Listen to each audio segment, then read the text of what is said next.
up? Welcome to Shawn and Maya in the morning on this TGI Mickey Ficky Friday. It's the weekend, baby. And I'll tell you what, I am fired up. Guys, thanks for tuning in. I'm your boy, the Superback, Shawn Sierra. And man, we have a phenomenal show for you, and I appreciate you tuning in. Listen, if you watch this on Facebook Live, well, then I guess you found us on Facebook. Now, you can also tweet the show. You can tweet us at SM_mornings or at SportsZone Shy, Now, if you want to follow me, just me personally online, want to know what I did? Let me tell you what I did. Want to know what I did? Here's what I did. I made it nice and easy for you folks. Nice and easy. One handle for Facebook, Twitter, Instagram, Snapchat, the Snapall. All one handle at the Shawn Sierra. And she's here. Oh, yeah, honey, she's here. My co-pilot, my co-host. She is the co-pilot in this insanity.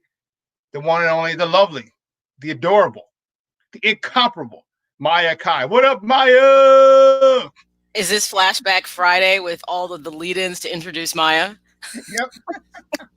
Somebody will know what that means who's watching when I say what that means. Anyways, hello, Chicago. How are you today? We have a great show.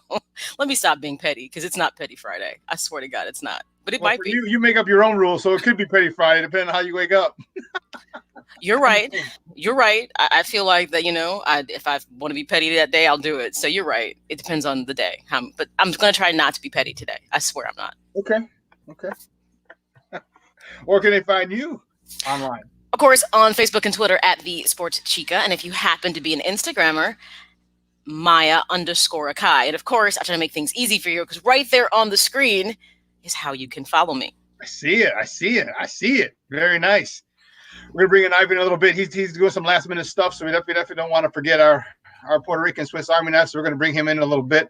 But man, we have a great show, but we need you to get interactive with us today. So give us a tweet or leave a message right here on the post because it'll come up on Facebook page.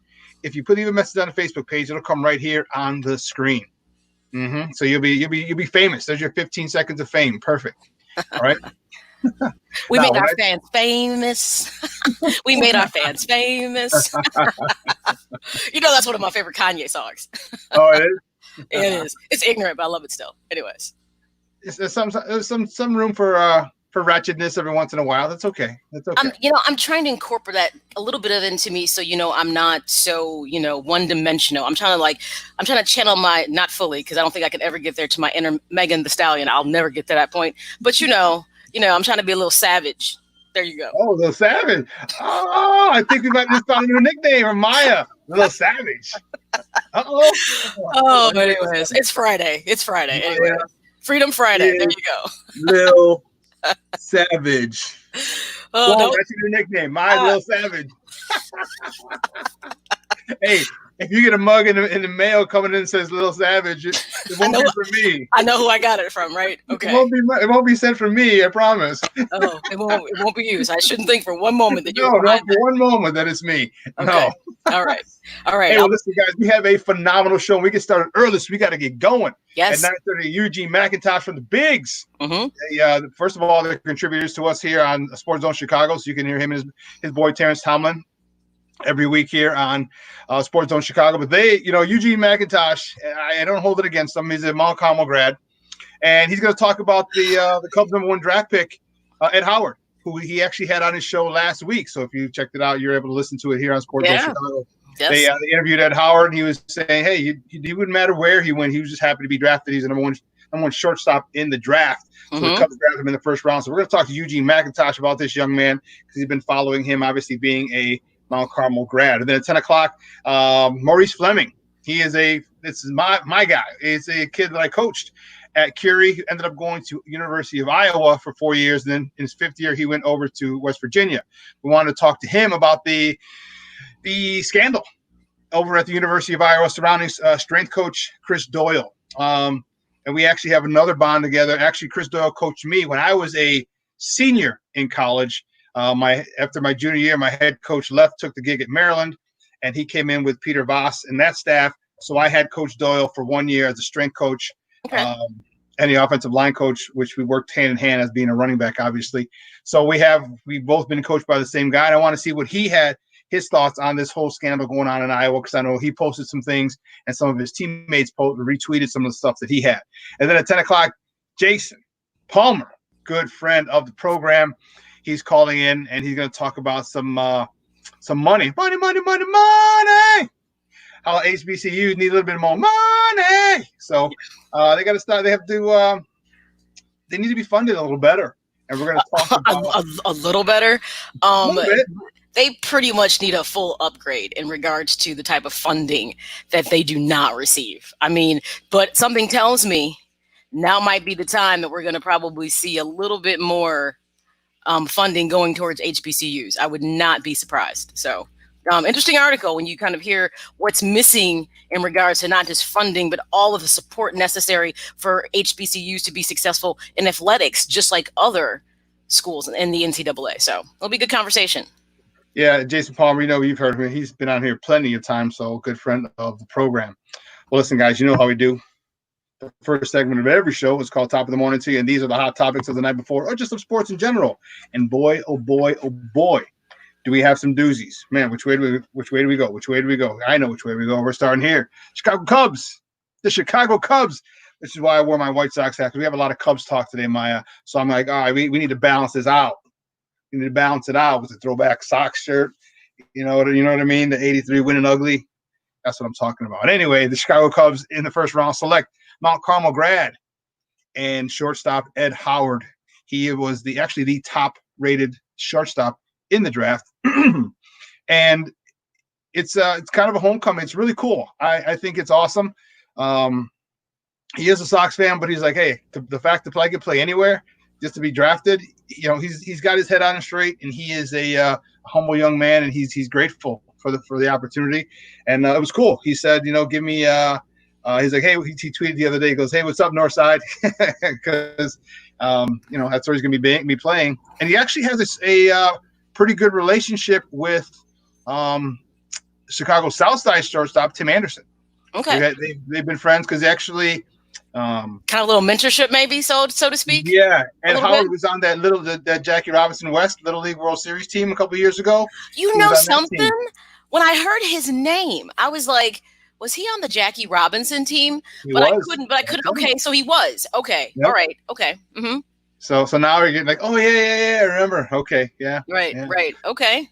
Nice to see kids from that particular team matriculating to the next level after high school, because unfortunately for them, for that to be such a big moment for them, for it to turn out the way that it did was so disappointing. And if nothing else, for all the squabbling that was going on with the adults with that, it was the kids that for me I felt the most for. It was such a big moment, and it totally got minimized and just really, to me, cheapened by a lot of politics in Little League baseball. So isn't that amazing? Amazing. It's cool to see the fact that he went forward, got to college, played, and now he's taking that next step. And, hopefully this is what we'll see as a pipeline of seeing more African Americans return to Major League Baseball. Because as we know, there's such small numbers overall in the league. Yeah, and you know what? There's a couple of kids who've done pretty well off of that one, but he was the one that drafted the highest, and it's good to see. I was really happy for him. He seems like he's a phenomenal young man. And we're going to talk to Eugene McIntosh about him in a little bit. Actually, at the bottom of the hour, in about 20 minutes, we're going to talk to him about it. So he's fired up. He's a caravan. So Eugene's going to have more than enough to say about that young man. And again, I'm happy as a pig in slop for him. A hometown kid gets to stay home, and it's a dream come true. The next top of the morning topic: the White Sox.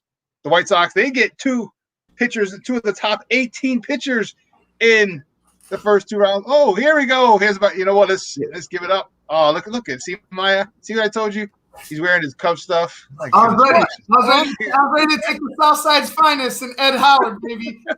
Yeah, I'm a little disappointed. North side. I'm a little disappointed, so to speak, that he ended up on the north side.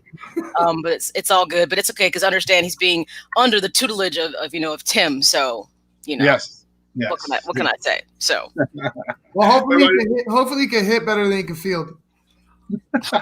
Wow. Were you starting already? Wow. I am caffeinated. I don't think you want to do this right now. And see, cat lovers unite. See, you know what? And I was about to put it in my Sox cup. I'm like, no, but I'm gonna be cool. But it's from here on out, I'm drinking out my Sox cup every show. That's it. Do it. That's Do it. Do it. Do it. Well, draft a couple of pitchers, which I thought was pretty interesting. In their first round, they get Garrett Crochet out of the University of Tennessee. He is a fireballer. So they're talking about a Chris Sale 2.0. So we're going to see that's a lofty expectation for the young man. They grabbed right-handed pitcher Jared Kelly in the second round. He's another flamethrower as well. All in all 5 rounds, the White Sox took all pitchers, 1 through 5. Because remember, the draft was condensed this year to only 5 rounds, and in each of the rounds, the White Sox took a pitcher. Interesting. Arms are important, but interesting. It is, and you know what? It's, if nothing else, one of the things I can say that had improved with the White Sox, at least over let's say the last 3 to 5 years, is they definitely made that shift of being better at how they draft and what they put into their farm system to fill that pipeline. So for this season, this is kind of that first year we're seeing a lot of that pipeline acquisition, or even younger players, at least coming out of the farm system, begin to matriculate to the majors and to see how they're going to play. So if nothing else, this level of commitment is good. So I have felt from a scouting standpoint, they've done relatively decent the last couple of years. Let's just say this. I think that is a big proclamation to say that he's the next Chris Sale. Because to say that is because we understand that Chris Sale was pretty much ready-made for the majors when he got here. You know what I mean? It was like his stint in the bullpen was really short before he was in a starting rotation. You know what I mean? So if they feel he has the Chris Sale kind of stuff, fantastic, because we do know when we look at this team right now as it's stacked, the pitching is the one area where there's a lot of possibility. But what we don't know is what's going to probably happen down the road with the likes of Kopech, Dylan Cease, obviously, I'm getting goosebumps. Stop it. I'm getting goosebumps with those names. You know what I'm saying? And Lucas Giolito. I mean, so then if you think, but really coming in to fill in those veteran spots, we know that are holding down by Keuchel and others. If you're talking about you've got a kid that's really, we're preparing to really be a part of that rotation. Not only are you talking about a quality rotation if everything lives up to expectation, but you're also talking about a relatively young rotation. And that's something you got to like about talking about building for longevity over the distance and not the short-term race. So that and within itself to me is like, okay, I hope this kid turns out to be everything they're saying that he is. I hope so as well. And they're going to find out. We're going to find out in a couple of years, depending on how fast he matriculates through the minor league system. But they got 5. And you know what? Pitching wins it. You know what I mean? That's pitching dominates. If you don't believe it, just go back to the series and see just look at that run. But pitching is important, and the White Sox have never strayed from that. They've got their position players, very young position players. They have a good mix of young and veteran pitching on the staff now. So you just keep loading that up. Man, oh, man, oh, man. Again, my hat's off to you, my cleanly shaven head. Hats off to you, Rick Hahn. Okay, great job of restocking the farm system as far as pitching, because, man, if any of these kids turn out to be anything as good as they're advertised, my goodness, because their second round pick, Jared Kelly, he could have gone to I think he's out of Texas. He's a quarterback too. He could have gone and played college football as well. He led his team to the state championship game in his sophomore season. So this guy, I mean, you talk about dual sport athlete, there you go. And this kid had an option, had football or baseball. He's like, yeah, I don't feel like getting hit by 290-pound men. Sorry. Right. I'd rather work once every 5 days.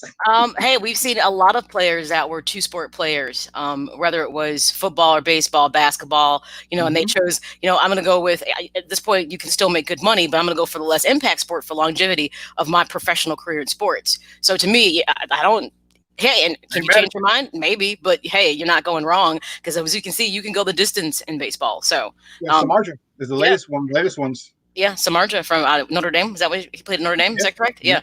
You're making that choice. And I think, honestly, I mean, overall, Samardzija was a decent pitcher. So, so hey, good money.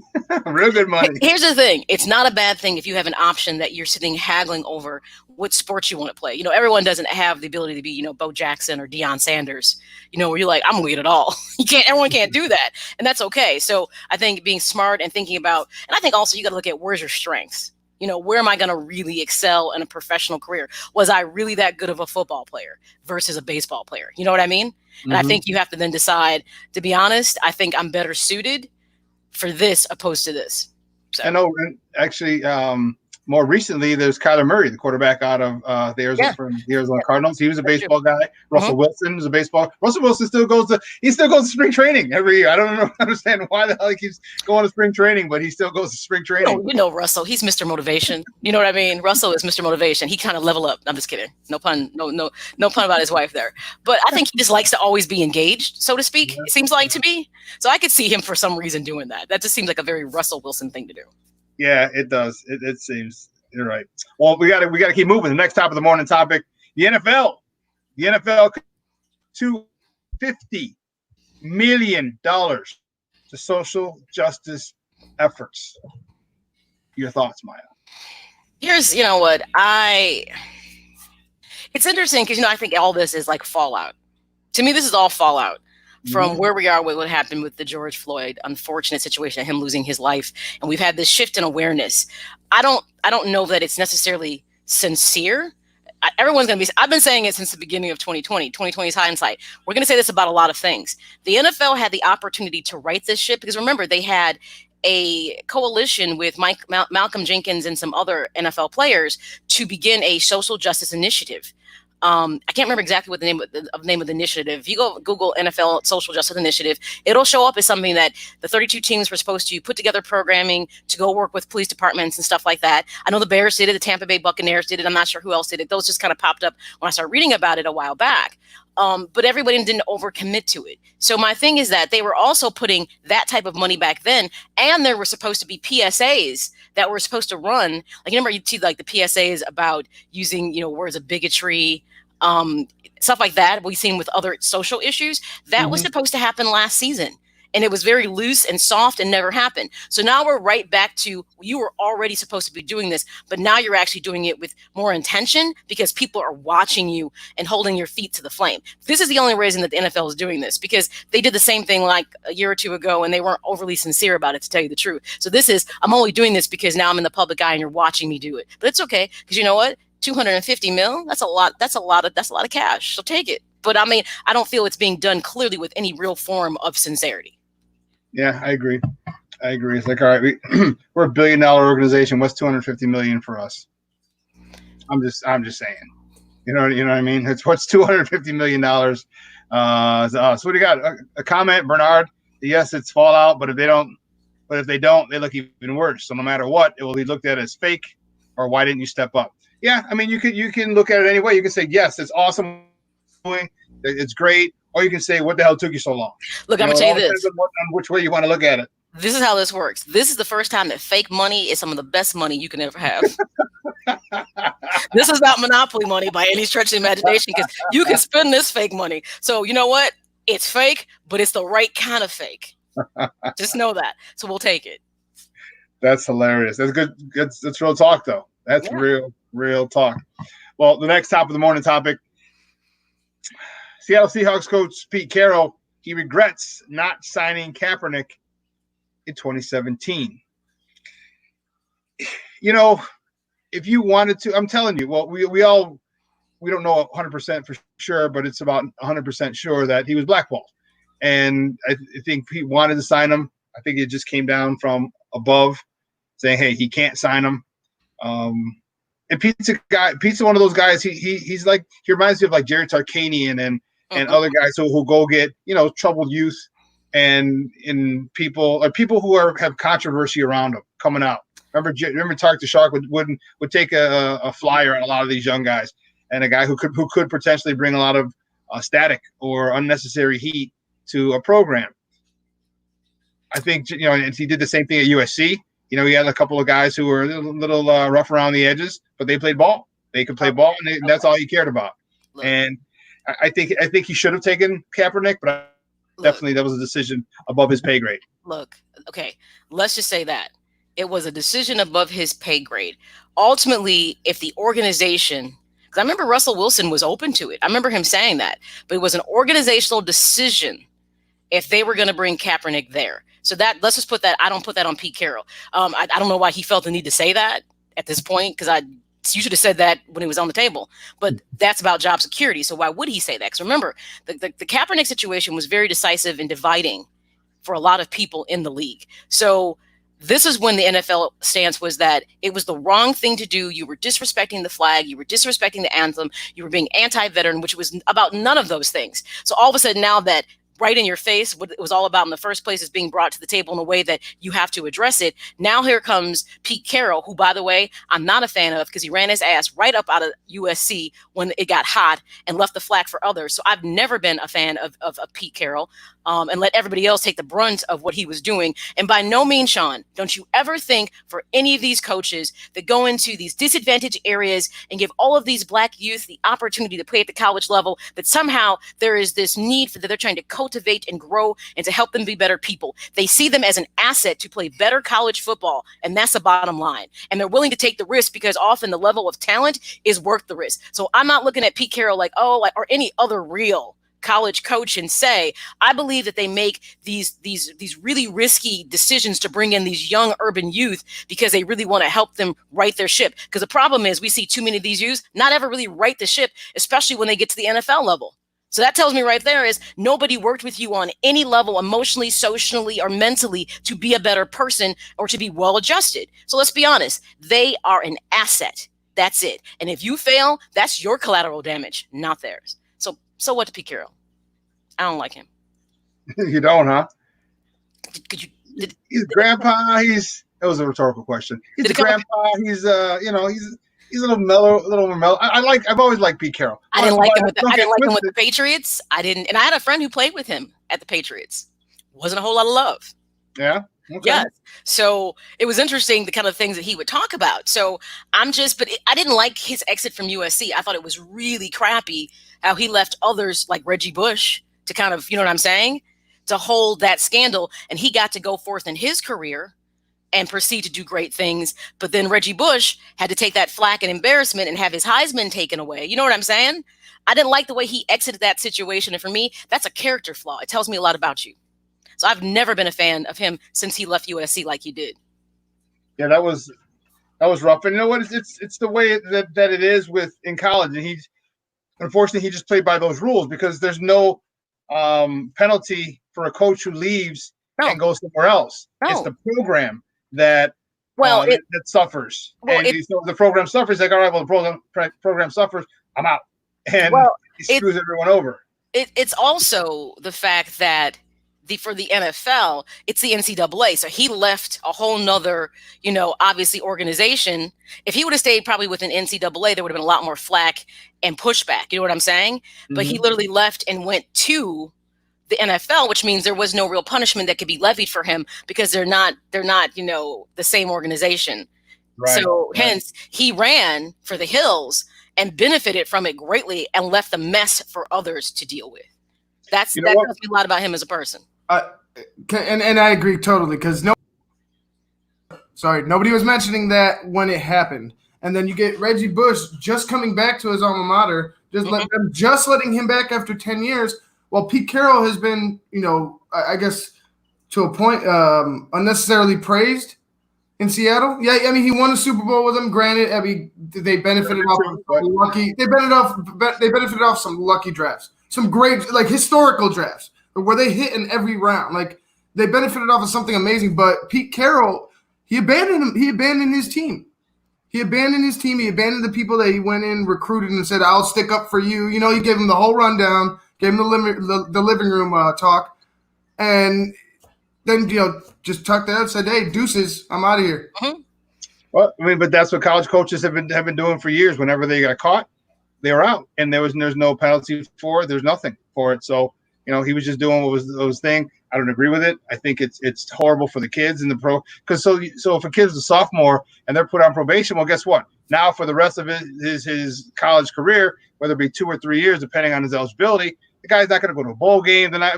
And I understand there's a lot worse things in life than not going to a bowl game, but that's part of the reason you go to a university and a program. Is you go there for the coach, and you go there, because this is before the college playoffs. So you go there because you want to go to a bowl game. And what's one of the things they tell you when they sit in the living room? We've gone to X amount of straight bowl games. We've gone to 15 straight bowl games, 10 straight bowl games. So you promise that's an enticer. That's a carrot you hang in front of their head saying, hey, listen, this is what you're going to get. Hey, when they recruited me at Holy Cross, the guy, Coach Goldman, Dennis Goldman, he came in and he said, you know what? He goes, you like these rings, son? I was like, yeah. He had his 1987 championship ring with Gordy when they went 11-0 with Gordy Lockbaum.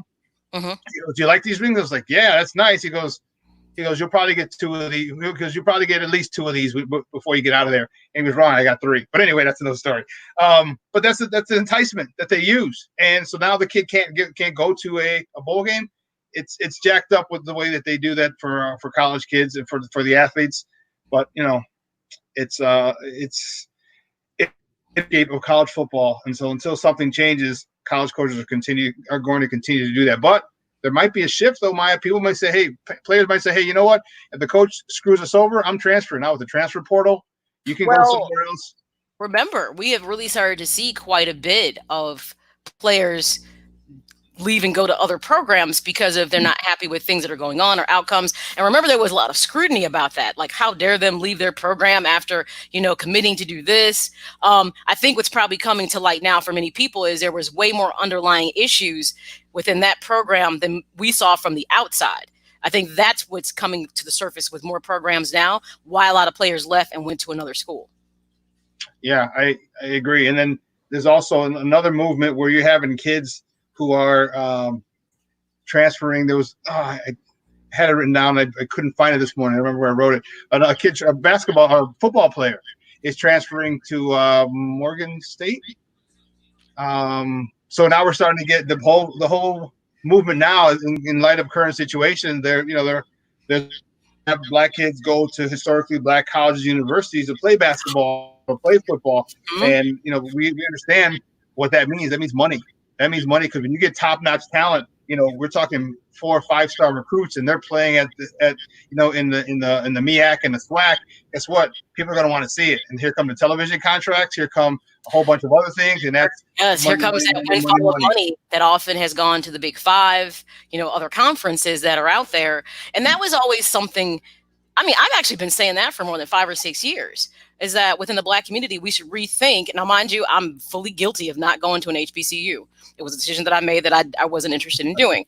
I don't renege and I don't change it. There was a reason why I chose to go where I went, but I don't feel for any. And I have plenty of friends that went and had a very rich and good experience. But I think now is a time to really rethink that we should encourage not just athletes, but more of our, college-bound kids to go to HBCUs, because let's be honest, it's a far better environment supportive for them, and you know what I'm saying, than sometimes going to a lot of traditional schools. You can probably talk to most people like myself and even you that went to traditional schools. That means non-HBCUs. That means there's more white people there than there are black people, or just minorities in general. When people say traditional, you know what I mean? We can all probably cite issues that we did have going to those schools. In fact, we can probably all talk about the micro and macro aggressions that we all experienced going to those schools. Now is a really good time for us to reinvest in those schools and to protect our future, of individuals that are looking to, build a career, to be in areas that are going to be more conducive to supporting them emotionally, mentally, and socially. Yep, I concur 100%. Now, listen, we got to take a quick break because on the other side of the break, we're going to talk to our guy, Eugene McIntosh from the Bigs, and we're going to talk to him a little bit about the Cubs #1 draft pick, a Mount Carmel alum at Howard. So don't go anywhere, folks. Keep it locked right here. Shawn and Maya in the morning on SportsZone Chicago.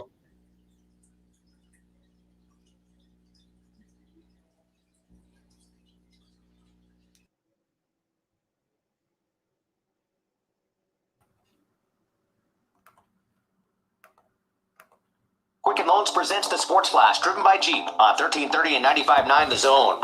ESPN's Adrian Wojnarowski reporting on the growing number of NBA players who have voiced their concerns about committing to life inside the bubble when the season resumes at Disney World's Wide World of Sports in Orlando. They're going to have a mechanism in the agreement that they announced that would allow players who don't want to play to stay home. They won't be punished by their teams for it. Now, they will not get paid, I'm told, but players who aren't comfortable for whatever reason to go in won't have to go in. The NHL and the Players Association gave the go-ahead Thursday for teams to open training camp June the 10th. The league and the union have already approved the 2014 playoff format. The top 4 teams in each conference advance to the round of 16 and play separate round-robin tournaments to determine seeding. The other 16 teams will play best-of-5 series. No monthly payments for 90 days, 0% APR for 84 months. Details at Jeep.com. The Sports Flash is driven by Jeep. Chuck Sanders, 1330-95.9 The Zone. We're here to tell you about Boost Mobile's new upgraded network. That's right. Stronger signal, faster speeds, and more coverage. So now you can get everything you want faster, like Pitbull's music.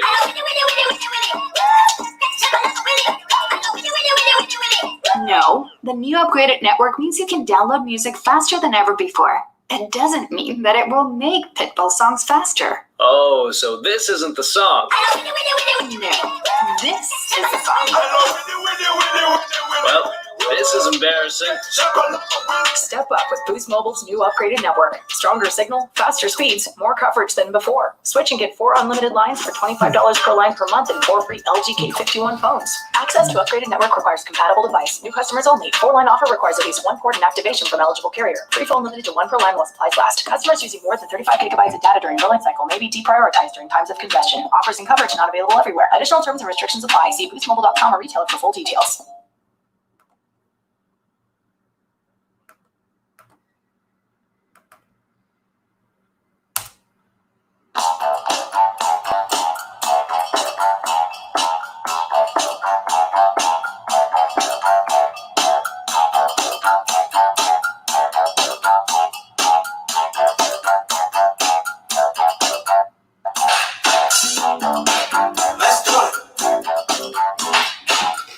Guys, welcome back.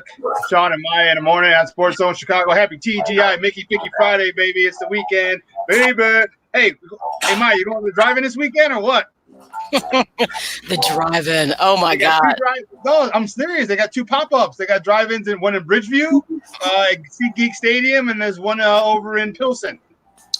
Drive-ins. And what movie are we showing at these drive-ins? I want to say yesterday was I think when The Sandlot was yesterday. I think The Blues Brothers is today. And then what's the other? Any other Trading Places? I mean, those are all movies that I've enjoyed, but I can enjoy them in my comfortable home and not in my car. Now, if you're about to put something up there that I really wanted to see, I mean, because the thing is, I have always been a fan of drive-ins. I remember going to drive-ins as a kid, and when it started to really, go away, I was like, this is really too bad, because I thought it was fantastic. I think we'll probably see a resurgence for like the AMCs of the world, and they're like, you know what, this is the market that we really got away from, that we need to re-explore. So, I mean, unless you're going to show me something that's a current movie, I'm not going to venture out just to be in my car to watch a movie on the drive-in screen.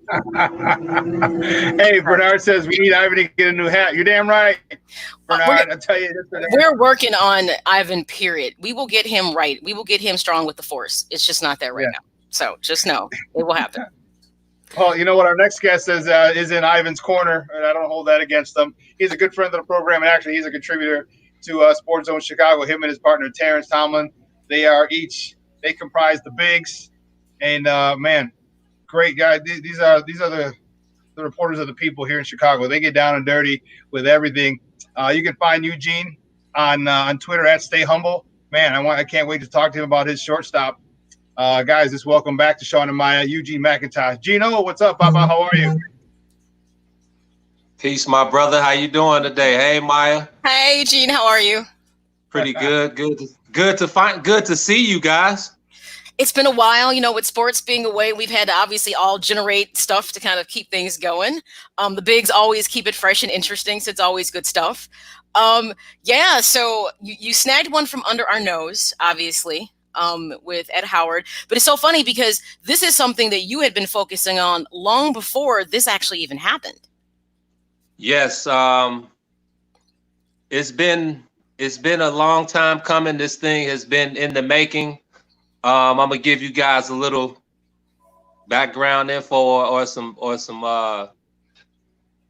you know, we were actually gonna do a documentary with Ed documenting his senior season, but obviously due to the COVID situation, for at least for most Midwestern ball players, their season was canceled. So we never got a chance to get around to it, but we had met up with Ed and his dad, who I've got to know really well over the last couple of years. We met up at Mount Carmel a couple of times to discuss exactly how we wanted to carry it out and the plans that we had. So we had a really, really good thing waiting in the wings to bring to the people. But due to, unfortunate situations, it didn't happen. But we still have some things in the works. But I'm extremely happy for the kid. I'm extremely happy for his family. He's a great kid. He puts a lot of work in. I know you guys, a lot of the listeners probably remember him from the Jackie Robinson West team. Yes. But, seeing him over, once I found out that he was at Mount Carmel, it was a must that I went over there to check him out. And once I saw him, I got there early and I caught him, just taking some infield balls. And once I saw how skilled he was at the shortstop position, it was a must that I got to most of those games, because he's a once in a lifetime type of player that you see with that type of skill. It was crazy actually to witness. It's interesting because when I heard his name, I was like, why do I know this kid? And it was because of the Jackie Robinson West team. And it's interesting because I wish you would have had a chance to do the documentary, or somehow you can still do it. Because what's interesting is what happened in that situation with Jackie Robinson West had to impact that young man's psyche to a certain degree. They worked so hard, they got there. They were a phenomenal team. It wasn't like just playing off the hype. These young black boys were playing baseball. Right. For me, it was like reminiscent of, oh my gosh, when there were so many, black players, or like little leagues of black players playing. I remember that as a kid. I played baseball. Go figure. And I remember, I know, right? I was actually halfway decent, FYI. I'm sure you were. I was halfway. Hey, she's Lil Savage, Gino. She's Lil Savage. That's a new nickname, Lil Savage. But it's interesting because I would love to hear his insight of how that impacted him, what he learned about that, especially moving forward, because unfortunately it was the business of Little League Baseball. And it's crazy to say the business of Little League Baseball that really took them off the path of where they could have been. And I'm sure for some of those kids, it probably changed the trajectory of where they ended up. I mean, I'm a little saddened he went to Mount Carmel a little bit. But actually, I'm kind of okay with it because I'm not a Joliet Catholic person. I'm a St. Francis person. So actually, good he went to Mount Carmel. But I wish we could tell us a bit more. Did he talk to you about what that experience was like for him? Yes. If you check out our latest installment, the installment before this last episode of On the Soil podcast that we do weekly, we had Ed. We call him the vanguard of the Black baseball revolution, and we talked to him for about 25 minutes. And it was really deep. We got to get into some things that he really never gets to talk about, just because of the background that we have with him. And he said he was able to mature at a young age because of that Jackie Robinson West situation, because of all of the hype that they got. Making it all the way to Williamsport and then having the thing stripped from them. And then he said, once he got back home, he was receiving hate mail and he was receiving, threats and stuff on social media. So he said that was like his first lesson in, learning to basically stay humble, stay straightforward and not to get too high on yourself, because things can change in an instant. So, just hearing something like that, let me know where he was as a kid and, the 4 to 5 years in between, it explained the growth and maturity. So, and again, getting to talk to him over the last couple of years and getting to know his dad and meeting his mom and his basically the rest of his support system, I'm not surprised at all at the guy that he's become and the guy that the Cubs saw in him when they had their Zoom conferences and when they had their one-on-one meetings with him. They knew exactly what type of guy that they would get. Guys, we're joined by Eugene McIntosh for the Bigs, talking a little Ed Howard, the Cubs' #1 draft pick, right here on Shawn and Maya in the morning on SportsZone Chicago. So obviously, he gets drafted by the Cubs. Boo. But okay. But he has a connection to the White Sox that I like. I heard that he has a good relationship with Tim Anderson, that there's kind of a little mentorship there, so to speak. Yes, he I guess, well, I'm sure the connection came through that White Sox Ace program. The Sox have a youth program, which is called White Sox Ace program. Yes. And yeah, I'm pretty sure that's where they made the connection. But yeah, he will always talk about Tim Anderson basically being like his role model and his go-to guy. And that's pretty cool because obviously of the obvious similarities of them being black. And we know there are not many black players in the league. So, you want to kind of be able to talk to someone who, you could share some of the same background with. But I mean, personally, I'm not a fan of that White Sox Ace program. I'm not going to get too much into it, but they do have a high success rate as far as getting kids into college and kids graduating. So salute to them for that. But I also felt like, that was a time for the White Sox to seize the moment and draft a kid from the south side of Chicago and kind of change the trajectory of White Sox baseball and the way that people look at them. But, it is what it is. We know their bottom line at the end of the day. And historically, the Sox really, they go for pitching in the draft, and you can never have too many arms in your organization. So I wasn't mad at him. I'm happy that Theo put his money where his mouth was and went and got Ed because he's got star written all over him. Okay. Hey, Gino. So, and I'm glad you brought that up. And yeah, I would have loved for him to stay on the South Side and be that. But how weird would that have been? I'm liking the scenario this way. So in a couple of years, see with Javi, you can put him anywhere. You can put him at second base. You can put everything. So Javi's like, okay, just get me out there because I'm gonna do what I'm gonna do. Doesn't matter where I'm playing. So he might be able to get in there at shortstop in a couple of years because the kid's only 18. But it would be kind of weird to have him having that relationship with Tim Anderson, him being mentored with Tim Anderson, and then him pushing Tim Anderson out when Tim Anderson's, it's time for him to go, or maybe even before it's time for Tim Anderson to go. Maybe he's just that talented. He's like, hey, you got to go. And that I think that could have been a little weird. That could have been not between them. I just think in the whole scenario, the way it would play out, that would be kind of weird. No, that makes sense. That makes total sense. But I think at the it's same cool now, time, especially now in the crosstown, especially if once they do finally decide whatever schedule they're going to have in this year, they're going to get to hang out, and see each other. Maybe not this year, but the next couple of years, in those crosstown games would be pretty cool. Yeah, no, I agree with you, Shawn. There may have been a little conflict of interest there, but like you said, with a guy like Javi, where you can kind of move him around wherever. I think Tim Anderson, he's still young in his own right, so I'm pretty sure you may be able to move him around, maybe to second base or something like that. But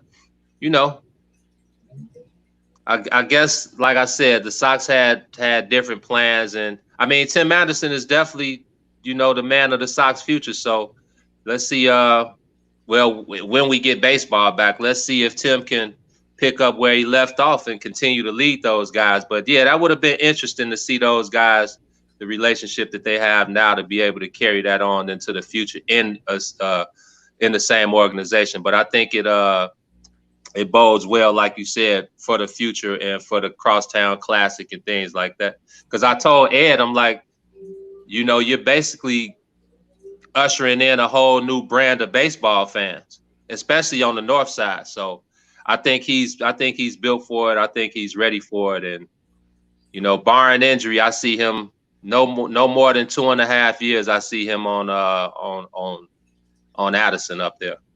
Hell, he'll only be 20, maybe 21 years old at that point. He got a whole career ahead of him. Yes, man, that's great stuff. How did he handle his senior season being lost? Because obviously he was on the radar of a lot of scouts, pro scouts, and obviously tons of colleges wanted him to go. And as a senior, you played ball, I played ball. Senior season, that's our year. You know what I mean? That's our year to shine, regardless of what we did before.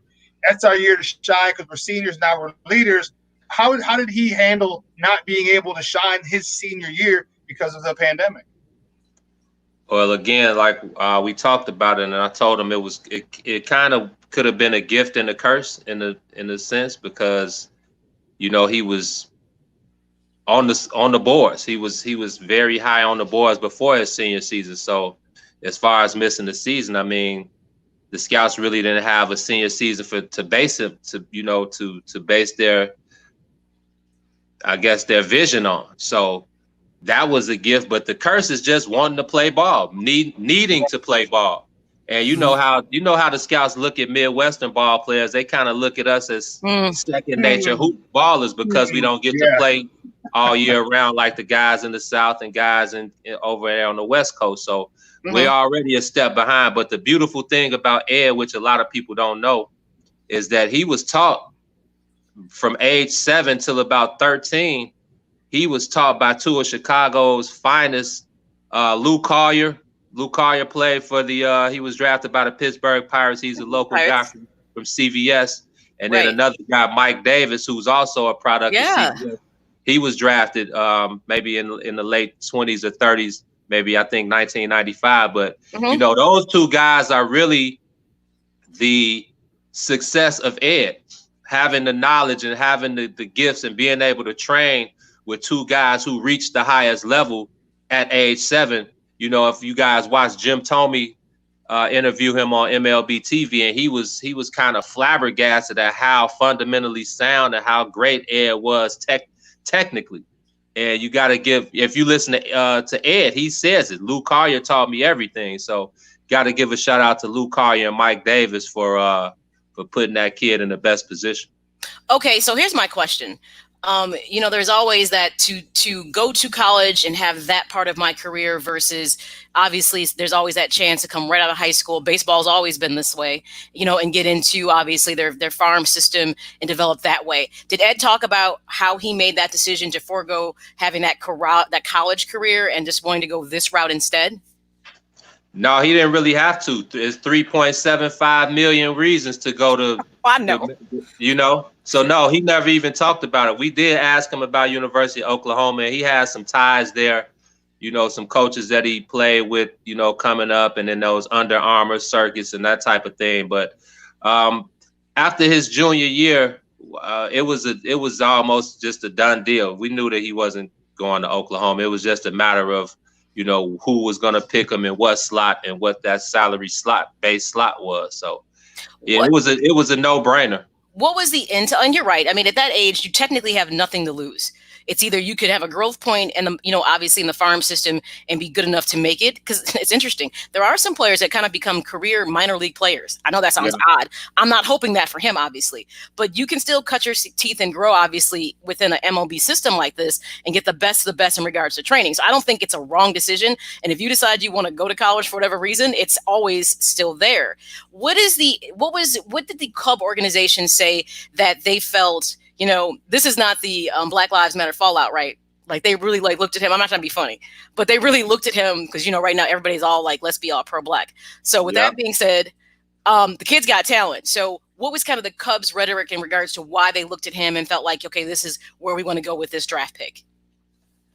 Well, they wanted to pick the best player available. And the Cubs' new VP of scouting, Dan, I don't want to butcher Dan's last name. We had a conference call with him the last 2 nights. He's a really good guy. He gives a lot of information. But he said that he didn't even think Ed would make it to 16. And he said once the Phillies, once they said their name at 15 and it wasn't Ed Howard, he said that was the best case scenario for them. And and he said, the Zoom conference calls that they had, they couldn't believe how mature Ed was. And, again, having those one-on-ones with him, being able to watch him hit with the wood in the cage and being able to watch him at the perfect game, All-Star Classics and the Team USA Classics. And when you see a guy that skilled, a Black kid, let's be real, a Black kid that skilled at that age, it's a no-brainer because a lot of kids, even Shawn can probably attest to this, but a lot of us, we're not even taught the game. like I didn't learn how to play baseball until I got to college. We're playing off of sheer instinct, grit, instinct, grind, toughness, the hood mentality. We're not taught the fundamentals. We're not taught technique as young guys. So a guy like Ed, who I'm telling you, Luke Collier and Mike Davis were able to breed him from 7 years old. And, I was blown away. I'm telling you, when I first got to see him at shortstop, I said, this guy's a pro right now. And this was before his junior season even started. I'm telling you, I saw him make a play in the 5.5 hole, backhand, switch to the, glove to hand switch, and then he threw a P over the first base. I think he was going maybe 91 or 92 to first base back then. So when he gets 10, 15 pounds, grows into his body, becomes a man, by the time he's 21, I see a Barry Larkin type of guy at shortstop, a guy who can play with some finesse, with some power, and with such a great technique that, he has all, I'm not just speaking because he's a Mount Carmel guy, but I see Major League Baseball all-star in his future, barring injury. Injury is the only thing that's holding him back. Okay. Wow. I mean, we start talking about like Barry Larkin, like that's saying obviously if you see that right now, and he's already going to start to get that fundamental training to that next level. I don't know much about Mount Carmel's baseball program, so to be honest, I'm not sure. Yeah. Over the last maybe 7 years, they've been pushing him out. Shout out to Coach Hurry over there, because he definitely created a great system, and he gets all of the top guys that want to come to MC. Back when I was playing, Carmel was more of Mount Carmel will always be a football school. 13 state championships, the second winningest school in state history. We don't need all that. Yeah. No, I had to plug it in, but I know you did. Yeah. Baseball has taken over. They won a state championship a few years ago, and they're sending guys all over the place. They got guys at Michigan and guys at Oklahoma and guys that they're sending another kid this year to Northwestern, and they got prospects all over the place. So Coach Hurry has done a really good job over the last few years getting those guys in order.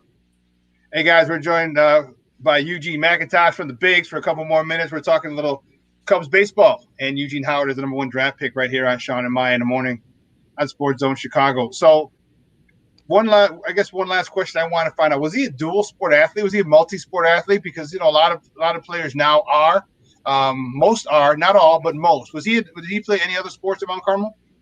Well, he started playing basketball, but once he got on the radar, it was time to fall back. You can't really risk any type of injury. Yeah, man, it's different when you're that highly regarded. If you're just like we'll say a prospect, then yeah, you kind of keep all of your options open. And playing all the different sports, it gives you different ranges of motion, and it gets to feel your body out a little more. But again, Ed having the training and the regimen and the things that he was able to do starting at such a young age, it put him in that position to be able to just only focus on baseball, and it paid off. It certainly paid off for him. So he probably could have been the best player on Mount Carmel's basketball team last year, but his dad, he said they talked it out. He said Ed definitely wanted to play, but I guess you get the support system together, get the trainer, get a couple other guys, like I said, Luke Collier and a couple other guys who have his best interest at hand, and you sit down and have that talk. It's like, nah, just chill, man. Get yourself in the best baseball condition possible, and get ready to go to the next level. So hey, I feel that when I was at Curie, you remember Big Cliff Alexander? He played football and basketball in grammar school. And really? Yeah, big time. And so he played for me a couple of times. I was a D coordinator. So just a couple of the big games, we had Cliff play, and after that they're like, he's done. Right. He's done. Yeah, right. Big Cliff suited up for us a few times. Just like I said, just in big games. But yeah, that makes sense. Was he the biggest guy on the field? Right. Biggest guy in the stadium, all 6'12" of himself. Mm-hmm. Yeah, it was good. Hey, Gino, great stuff, man. I appreciate it. Do me a favor, let everyone know where they can find you and your work online. Man, it's at It's the Bigs on Twitter, at It's the Bigs on Instagram. We got a weekly show we do, podcast shows, whatever you want to call it, on the soil. Shout out to my partner Terrence Tomlin at Tomlin Does It. And you can just Google the Bigs Media, man. We all over the place trying to, continue to push out the content. With sports down right now, it's it's challenging. You got to dig deep. Yeah, it's challenging. You got to dig deep and find ways to keep it moving. But we're going to continue to do that the same way you guys are. And I appreciate you and Maya for always reaching out. Like I tell you guys, I'm only a phone call or a text away. So whenever you need me, I'm here. And much love to y'all, man. I appreciate it. Hey, no problem, man. We love having you on, bro. Yep, always. Thank you. All right, thank you. All right, we'll catch you later. Yeah. Guys, that was Eugene McIntosh from the Bigs. And yeah, he's got a great relationship with Cubs. Yeah. Well, I'm saying he's got a great relationship with Ed Howard and his family. Yeah. Yes. And that's awesome because they're going to be able to get interviews. They're going to be able to get insight that a lot of other people won't have, or I should say they'll be able to get it sooner than other people because of their relationship. And I think that's pretty cool. Listen, who do we got? We got Bernard. He chimed in. He said, those that are in their 30s or 40 age range, we're not taught baseball. It was basketball and football. But I do see more teaching now in the sport of baseball. I have many friends that are fully vested in teaching the sport. Mm-hmm. Well, nowadays, especially with travel baseball. Yes. It's a little it's funny how travel baseball and travel basketball are so different. Yes. With AAU, they're not really about the fundamental. They just want you to get up and down around the court. But for travel baseball, they really hone in on the fundamentals because to me, baseball is not an athletic sport.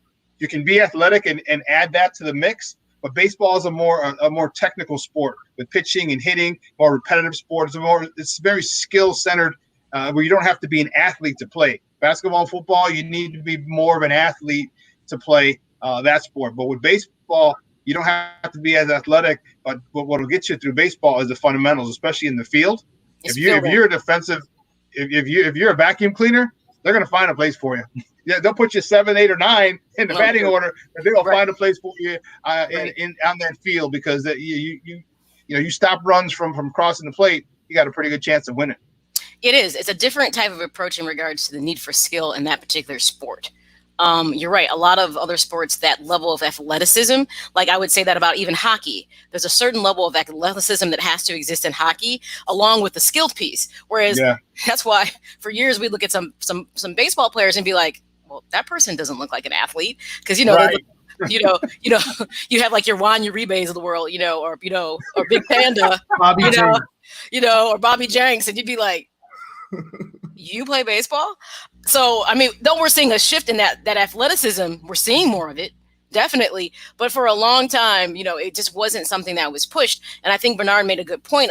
Especially in a lot of urban areas where baseball was still being played. Remember, at one point, baseball was huge in the Black community. Once the Negro League kind of phased out, baseball kind of went with it, especially once segregation ended and traditional schools started recruiting Black players for every sport. It was interesting how the love of baseball and the fundamental piece just was lost along the way. So I think it's important to always say that, baseball is expensive, but now I'm seeing kids that are on travel teams. They're doing strength and conditioning coaching, all this extra stuff to take their skill level to the next level. That's something we didn't see people in their 30s or 40s. I would agree, Bernard, on that. That's just not something that was pushed because the resources are different to me now also. Definitely different. Well, we got to take a break. And on the other side of the break, we're going to talk to a kid that's pretty near and dear to my heart. One of my former players, University of Iowa alum. Maya, I'm surprised you don't have your Iowa like, yay, Hawkeyes. Well, unfortunately, this is not a glory moment. So, and then Iowa people get together, you're happy. I look a little embarrassed, being a little like, yay, I got to kind of tone it down a little bit. This is not a good conversation we're about to have. So, So coming up next, my former player at Curie High School, Maurice Fleming. So don't go anywhere, folks. He's going to talk a little bit about the scandal going on that's rocking the University of Iowa. Their strength and conditioning coach who just got put on leave from his $800,000 a year job. He was the highest paid strength coach in the country. So we're going to talk with my kid, my man. He's a young man now. Unbelievable. Maurice Fleming coming up next. So don't go anywhere, folks. Keep it locked right here. Shawn and Maya in the morning on SportsZone Chicago.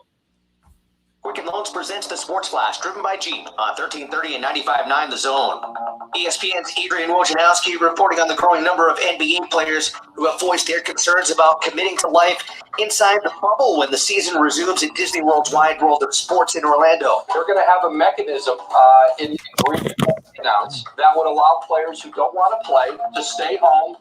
They won't be punished by their teams for it. Now, they will not get paid, I'm told, but players who aren't comfortable for whatever reason to go in won't have to go in. The NHL and the Players Association gave the go-ahead Thursday for teams to open training camp June the 10th. The league and the union have already approved the 2014 playoff format. The top 4 teams in each conference advance to the round of 16 and play separate round-robin tournaments to determine seeding.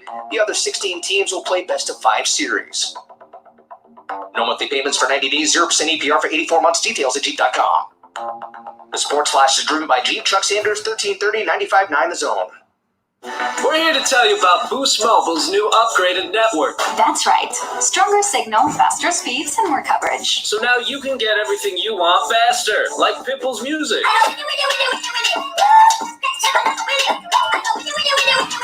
No, the new upgraded network means you can download music faster than ever before. It doesn't mean that it will make Pitbull songs faster. Oh, so this isn't the song.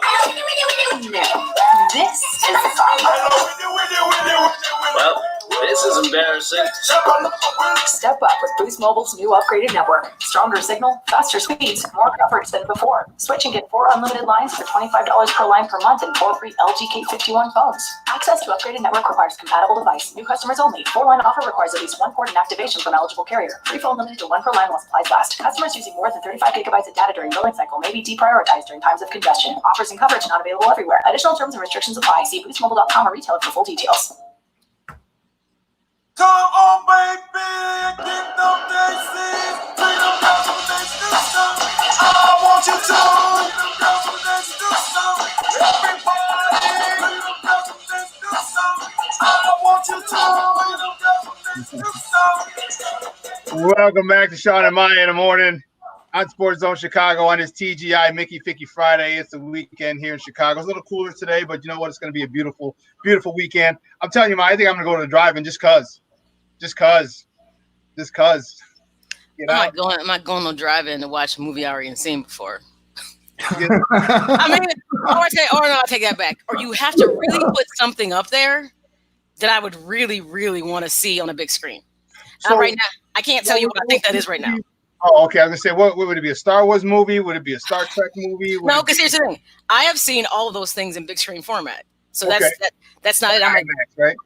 Right. So I don't know what you could put up there that I'd be like, oh, I really want to see that. I don't know. You might be able to throw the Mandalorian up there, and I might go, to see anything with a Baby Yoda in it. I'm like, oh yes, look how large it is. No. No. Oh God, my bad. Whoa, Maya, think about what you say in front of people. This is a family show. But that's a series. It's not like a movie. You know what I mean? So right. I don't know. I've seen any movie I really want to see. I get to the theater to see. So I'm not just gonna go hang out in my car to go watch The Sandlot. I don't know. Yeah, I hear you. But for me, it'd be cool. Like if you go with someone, and then you can get your eat on, get your drinky drink on. You know what I mean? I just think it's cool to have that option again. And I know all these are old movies that we've seen before, but it's cool to have that option. It's I haven't been to a drive-in in literally 30 plus years. For me, it's probably been about 15 because there were a couple left out in my area. So it's probably been about 15 years. For guys, you know what? This is probably a great date night thing. Yes, it is, Doctor. I think honey. There it is. Play it as much as you possibly can at this point. There's an opportunity. Give her a little drinky drink. You know what I mean?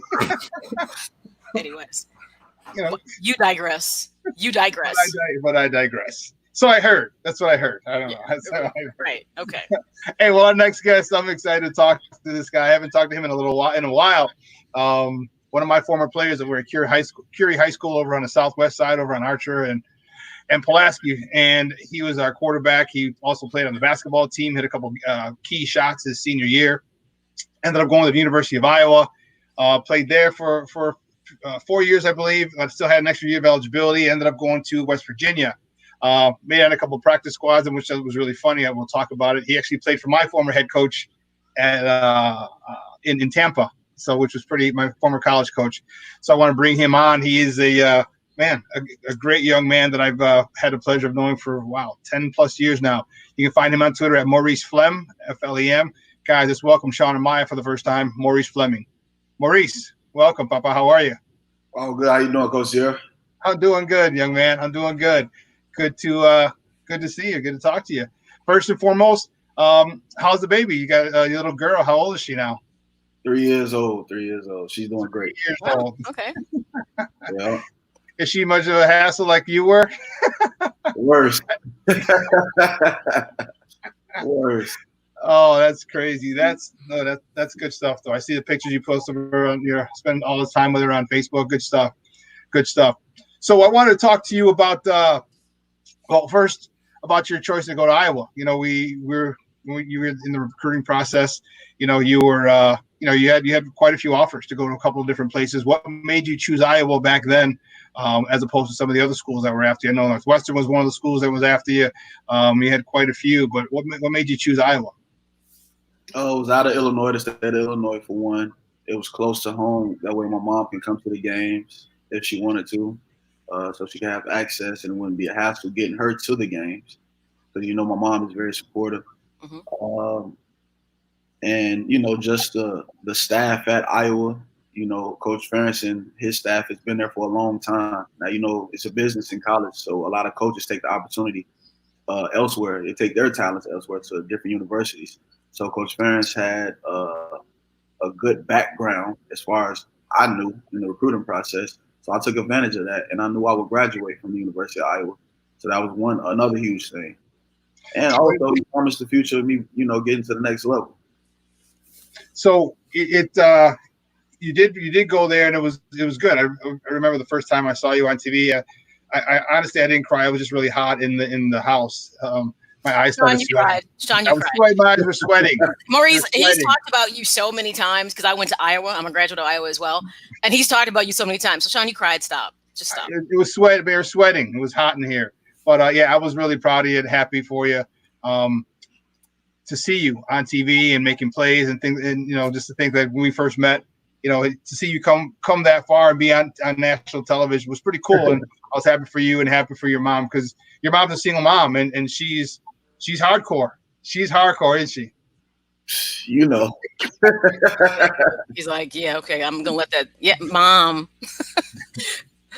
Yeah. So I mean, she was at all the practices, obviously at all the games, and man, there was no one more supportive of their child than his mom. She was there. So there's a big thing going on, a big scandal going on now over at the University of Iowa due to Chris Doyle, which, believe it or not, actually coached me. I think I mentioned that to you when you were there. My senior year in college, he coached me. He came in with a new staff. He was the offensive line and the strength and conditioning coach. It's my experience a little different because usually when the staff comes in, they don't really care about the seniors because the seniors are ingrained with 3 years of somebody else, and they're focused on the juniors, the sophomores, and especially the freshmen that they brought in. And you know, because they're their future. Us, we're like, you know, if they could have kicked us all off the team, I think they might have. But what were some of the issues that you had? You know, they talked because one of the things that people talked about was a toxic culture. You know, racially insensitive remarks. What was your experience with Chris Doyle over there in the weight room in the off season? You know, it's only far. I can just give you two experiences with Coach Doyle that, you know, just can go on and replay like it was just yesterday. One, got into an altercation with him that I had to confront him about using the N-word. We were in, you know, strength and conditioning, working on speed program, and, you know, we were competing.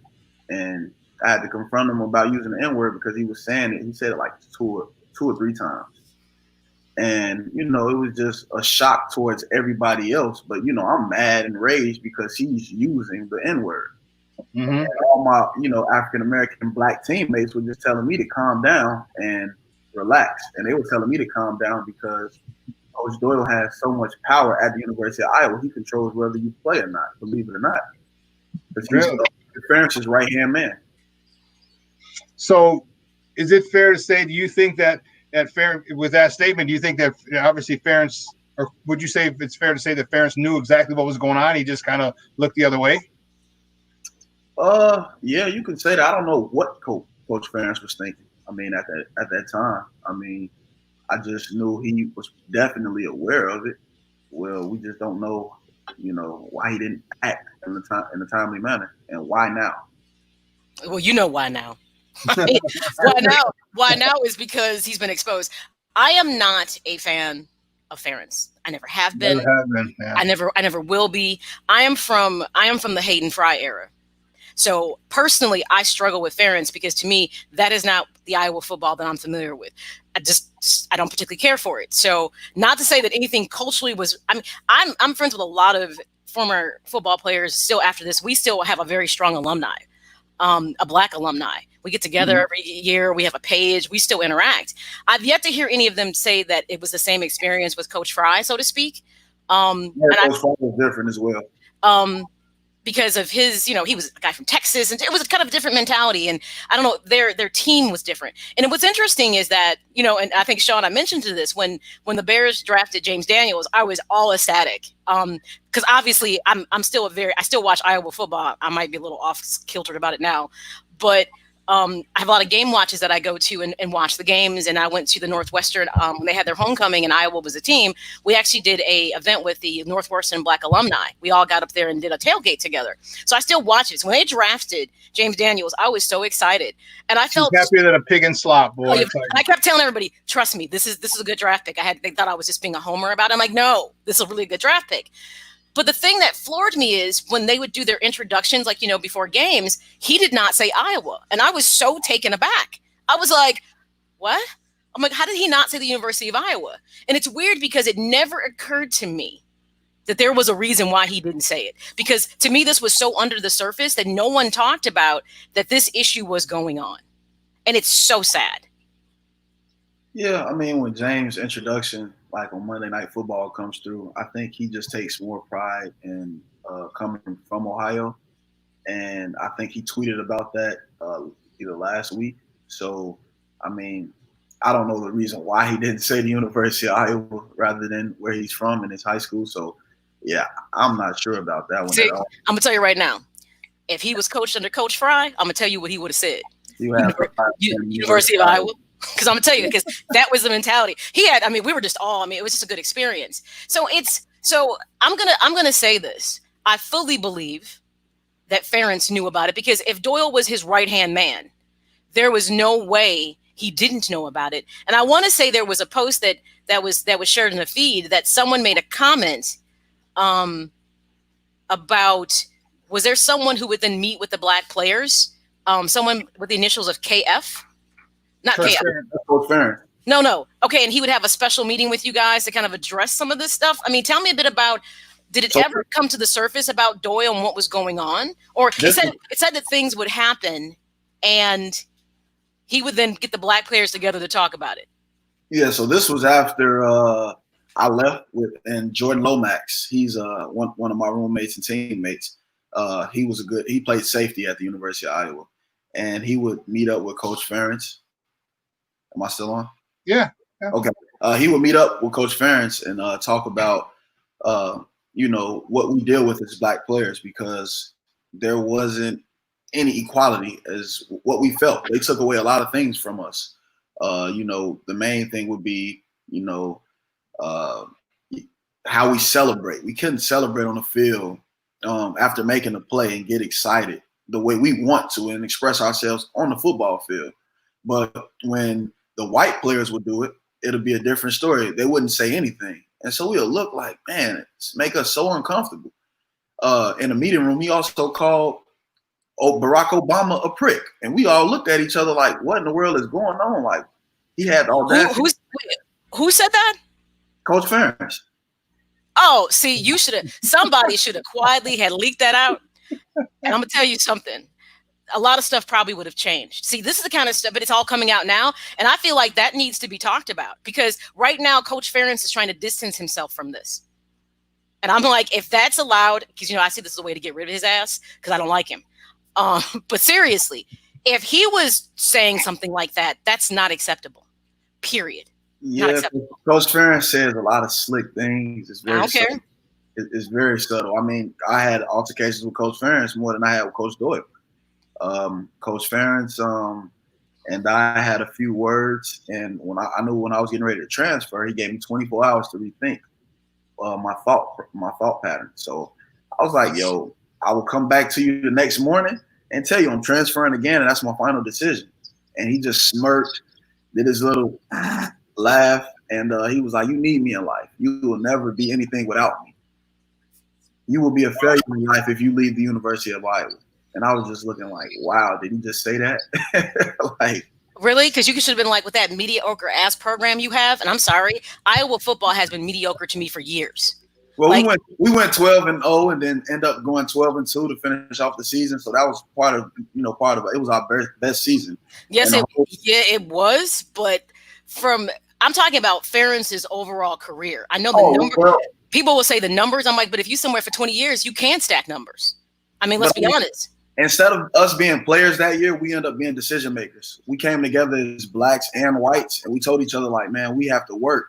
And we see that we have to wake up at 5 a.m. just to go to the facility, practice early in the morning, go to school for the rest of the day, come back for meetings, then go to do our homework at our learning center.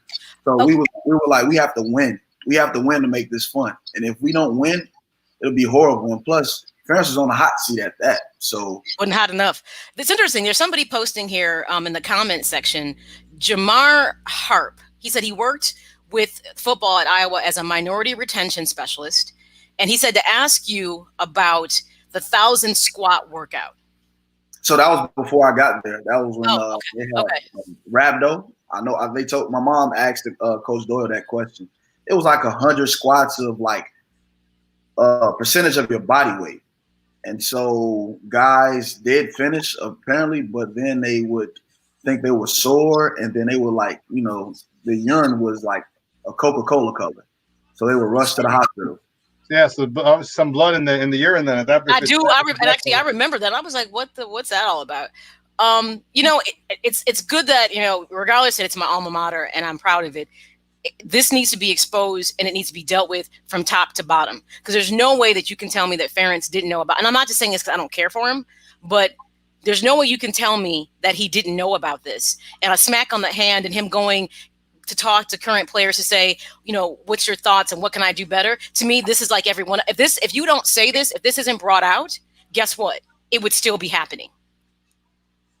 You're very intelligent. So I was like, it's probably now incumbent, I'll be honest, about more of Iowa Black alumni. And there's a whole bunch of us to step up and to say, this is not acceptable because this is what has been presented. That's probably what it's going to have to come down to at this point, that he needs to go. He knew about it. He selected that guy. It's been said he knew about it. So hence, he's only making action now because his hand is being forced. If we don't force that issue, it's probably not going to happen. Even though Iowa has been progressive racially with different things historically, this will test them because this is their love. Wrestling and football, it's their love. You know what I mean? So if we don't force their hand, they won't do anything about it. Not to the degree that I feel they should. So can I ask you a question? You sure can.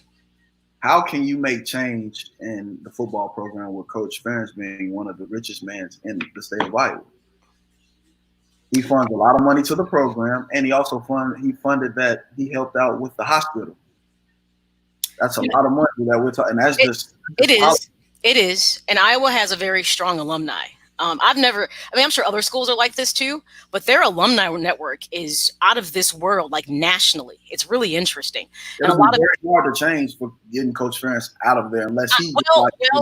Here's why I say it's possible right now, because if the things come to the surface, what has happened, and he is exposed, there's zero tolerance right now for white people acting out. I'm just gonna tell you that. There's zero tolerance right now. White people are going all in on each other. It's like open season. They're like, oh no, you didn't. I don't know what switch flipped in their heads. I have no idea. I've asked all my white friends, can you tell me what happened? Like, you woke up one day and what? Is this a COVID fallout? What's going on? Yes, I've asked the question. Yes, I've asked the question. This quarantine got everybody all worked up because they came out guns a-blazing. I'm gonna tell you, if you want him out, It has to happen right now. And everybody who has any infraction against him has to state it. And at that point, because so many, even though Iowa was one of those interesting states, enough people will be like, oh, we can't keep him. Because right now, the axe is falling everywhere in major organizations. You're talking about, it's happening. So it has to happen now, regardless to what his financial contribution is. The tolerance level right now is 0. That's how you get rid of him. But if you let him coast, if you let him try to make it seem like he wants to make right, then guess what? He'll get away with it. And he'll right the ship because he'll have to. But the bottom line is Iowa should say, this isn't a new culture. This has been going on for a while. And all these players are now speaking up about it. Yeah, so I think it all started with DJK, the Daryl Johnson Coulianos. Mm-hmm. With controlling African Americans, and because apparently I heard plenty of stories about DJK of him doing things that wasn't the Iowa way, which Coach Ferentz and Chris Doyle would say. And the thing is, they controlled us through social media, and they still tried to do it when they uplifted the social media with Twitter, saying 1 tweet a day, but it has to be pre-approved. I'm like, what is that? Why does it have to be pre-approved about, justice, social justice? I mean, this racial justice system. And it's sad. People are coming to the light and saying, like, what is that? But see, this is part of the problem. I mean, here's the one thing that Shawn and I have talked about throughout this whole process right now, is that I understand for students, especially your scholarship, your playing time. It was hard for many players to step into the light and to challenge the system, because they realized, one, they could be shunned and, could be let go. And then all of a sudden you're like damaged goods that another university may not want because you're too much of a rebel rouser. So I get why we talked about a lot of Black people in certain positions won't necessarily speak out, because the backlash can be something they could lose a whole lot, like livelihood, opportunity. So they just kind of didn't say anything. Some guy named Colin Kaepernick. Exactly. among many. But here's the thing. Right now is the moment for all these Iowa athletes to say, it isn't just Chris Doyle. It's also Kurt Ferentz. Don't let you think for one moment he was remiss for many of these actions. And if you think Doyle needs to be reprimanded, if you're going to keep the head in and you think the rest of the body is going to function properly, all he's going to do is change his behavior for the sake, like you're watching Goodell and everybody else do, to pacify people. But under the surface, his character, this is who he is. He's only going to modify it to appease you. But they tell you pressure bursts pipes. And if you don't put pressure, they don't burst. That's just how it works. And it's not just Black alumni, because if the Black, former athletes decide they want to come forward and say something, you actually have a much larger Black alumni there. And we get together. We do. That would come behind you. And a lot of people, we've got some lawyers, a whole bunch of different stuff going on that would be willing to stand behind this and say, no, this needs to go. It's not okay. But your voices will be louder than ours, because we were just, regular old students. We're really not that. We really weren't that important. We weren't student athletes. Well, you know what? I mean, Iowa paid for me to go to school there, but I'm just saying, but you know how it is, a regular student versus a student athlete, your value is much higher than mine. Real talk. Students and fans are just as important as the athletes. They make the program. It is, but when it comes to whose voice is louder, yes. You will be heard more than I would be heard, because you were a student athlete in that system, understanding what happened. And then you'll have a ton of other Black students who will step forward. I mean, we all have experience at Iowa that we can tell you. I mean, I was there during the Rodney King beating, and I was the president of Black Student Union for 3 years when I was there. And I can tell you a lot of stuff that happened. And probably the larger part of the reason that I stayed was because at the time, the Black students there were just such a great group of people. The consciousness was amazing. We brought in like Maya Angelou and, Danny Glover. We had amazing speakers. The university would give us money to do a lot of different things. And it was a reason that I clearly stuck it out, even though at one point I thought about leaving one time. But other than that, it was more about the connection of the students that were there at the time that made me stay more than anything else. That's brilliant. Guys, we're talking to Maurice Fleming.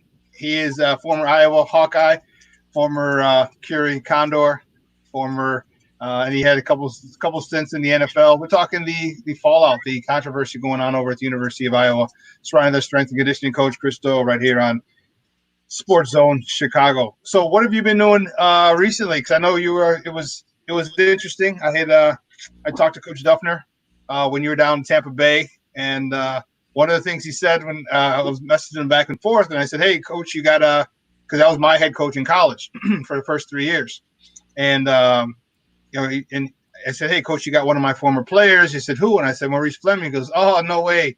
He said, "That kid's one of the hardest working kids out there. He's out here about 20 minutes, a half hour before practice, and then he's doing footwork drills, and then he's out here about 20 minutes, a half hour after practice doing footwork drills." And I was like, again, it got really hot in the house, and my eyes started sweating. I was like, wow, it's great to see, you put in the work. How was your experience down in Tampa Bay? It was beautiful. I just, kept quiet. As soon as you walk in, you want to earn the respect of your teammates and just learn from them, soak it all in, learn from Gerald McCoy, Jameis, Deshaun Jackson, O.J. Howard, one of my good friends, a lot of people, Bobo Wilson, you name it, and Levante David, just Brent Grimes, Robert McClain, all the corners. And, just want to soak all in the information because guess what? This is your job. You're just playing football now. There's no school involved. So you have the only way is to go up. You can't be going back and forth, especially being an undrafted free agent. And you have to outwork your teammates, honestly. And then outworking them can only make them better. Dude, that was crazy. Were you at any point, and I think I know the answer to this, but were you at any point kind of in awe because there were some guys in there that you saw, some veterans that you probably saw in high school who are still there? You know what I mean? You see these guys, you're cheering out, you play Madden on and you're with your buddies using these particular players, and now they're 10 feet away from you, and now they're your teammates. Was there at any particular point where like, damn, I'm standing next to such and such, or he's such and such? Anything like that in that locker room? Definitely. It was just like, man, that's Mike Evans. Man, that's Deshaun Jackson. Like it was just like wow. You know who you are? It's like I'm here, and it's like they treat me just like you're a teammate, just a regular guy, just having fun, just having regular conversations and competing. And it's just fun, and it's just knowing like, all right, I'm supposed to be here. Like this is not supposed to be new. I was expecting this a long time ago. That's awesome. So what are you doing now? We got a couple minutes before we let you go, but what are you doing now? Obviously besides being a dad and the adorable little girl you got. Well, I recently tore my ACL because I played for the Ottawa Red Blacks in the CFL. Okay. Tore my ACL in September. Well, in August, had surgery in September. So I've been rehabbing that, but due to the pandemic, things have been slowed down. And just pretty much working out, trying to see if there will be a season in the CFL this year. Okay, so you're still going to go back and you're still playing football then once you're done rehabbing, huh? Yeah, I haven't hung up the cleats, coach. Hey, don't feel bad. I didn't hang them up till I was 40, so I get you. I get you. Hey, Reese, man, we got to let you go because we got someone else coming on, but it was a pleasure, man, and we definitely got to we'll have to link up, talk again, and you got to hook up with Maya because she'll give you all the information on the Black alumni at Iowa because those jokers roll deep here. So, but hey, listen, do me a favor, let everyone know where they can find you on social media. Okay, so I think my Instagram is. Oh, you got people you're paying people to do this for you now? Must be nice. Nah. Okay, so my Instagram is Reese Fleming Jr. It's ReeseFleming Okay. Instagram, and my Twitter, even though that's a new Twitter, coach, my old Twitter is getting fixed because it was hacked. Oh. So yeah. So I mean, and my other Twitter is at mFlemingXXIV. So hopefully I can get that back in the next couple of days. Okay. All right. Hey, great stuff, kid. It was great. And I've told you plenty of times when I was coaching you, and even after, I'm still very proud of you and what you've done and accomplished and what you're doing, especially being a dad. Like I said, you got tons and tons of pictures of that little girl. That's awesome. She's adorable. She's gonna give you white hairs. That's why I shave. You don't see my white hairs, but. And I appreciate you, man, for holding me accountable and seeing the talent and the gifts that I had in high school, and letting me take that as far as I could go, and still going. No problem. Oh, look at that. Oh, what a sweet moment. Oh. Oh man, look at the time. We got another guest coming out. Wow. Look at the that time. uncomfortable silence now. That's right. Show a little brotherly love, you guys. That's nothing wrong with that. No, we'll be in touch. I'll be in touch soon, Reese, and we'll have you back on the show, and we'll just talk football. Won't have to be any scandal. Just talk football. All right. No problem. Great stuff. Great stuff. Nice to meet you guys. Yep. All Bye-bye. right. Guys, that was Maurice Fleming from Curie High School, where I coached him, the University of Iowa, talking about the controversy. And then that was crazy, where he had to confront Coach Doyle about using the N-word. I have a problem with that, and I understand why a lot of those players didn't say anything, because they could really be blackballed. You can be blackballed at the college level. This level of consciousness wasn't resounding through our country. Whereas if you got blackballed at Iowa, pretty much teams were like, that's a troublemaker. I don't want to bring him on. And then all of a sudden your professional career is pretty much not even an option because you spoke up for something that's right. Hence the difference between being an advocate and an activist. Make sure you guys check out the comment section, because Jamar Harp, who was a minority retention specialist at Iowa, is posting a lot of interesting information of things that were going on and the action that he took while he was there. So we couldn't get them all on the screen, but a lot of good things that he's posting as well. Man, that's awesome. One of the things that Maurice was talking about was when he had that meeting with Coach Ferentz and was like, I'm gone. Like, this is it. Like, how dare you tell somebody, how dare you tell anybody that they ain't going to be shit if they leave, if you leave me? Like, what kind of arrogance is that? We know how many times that men say that to women. If you leave me, you ain't gonna be nobody. Yeah, you're absolutely right. That's exactly what it is. That is engraved. I want you to know, in the male psyche. Yeah. Oh wow! Look at the time. Look at the time. Is it time for that scoreboard update? It really is. I can't wait to talk to Jason. Is it Kurt Ferentz or Ike Turner? But I do get your point about, for him, the level of arrogance, because Kurt Ferentz thinks he is like the best thing for cooking sliced bread at Iowa, and I'm like, you suck. I mean, I didn't want to say it to him, but their football program to me does not stack up the way that it used to stack up. And it was weird that he's one of the richest men in Iowa. He's donating all this stuff. Like those are power moves to stay in position of power. Well, I'm gonna tell you something. When it's all said and done, I mean, Hayden Fry, which no skeletons have come out about that yet. Please don't do it, because I would just be like, I'm I'll be heartbroken. I love counseling after that. I'll be in counseling, right? Because I love Hayden Fry. But the thing about it is, equally as wealthy. What people don't know is that Hayden Fry created the Iowa logo of the Hawkeye silhouette of Herky that you see. There was no logo. So his family copyrighted and owns that. So you're talking about making millions. That's why occasionally, if you look at Iowa basketball, they created a different logo, because then the school owns that logo and they're not paying out to the Fry family because they own that logo. And talk about being one of the wealthiest families. Iowa's like that. They elevate Iowa football because there are no professional programs there. So his power, and I do agree, it might be hard to challenge it, but right now is the time to challenge it, because there are things about him that are not okay. Yeah, and I think putting it on a national platform would do it. I'm not sure how much putting it on the Iowa just a local platform, just because of the demographics of the state of Iowa. But if you put that on a national platform, I think it can get done in light of the current situation. Well, I'll tell you what, if you put it out there, that becomes the beacon to other minority players to say, I'm not going there. Yeah. Because you still have the problem. Yeah.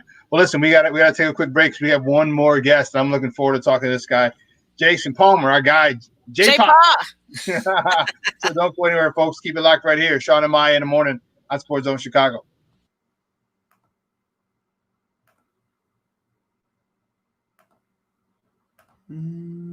Quicken Loans presents the Sports Flash, driven by Jeep on 1330 and 95.9 The Zone.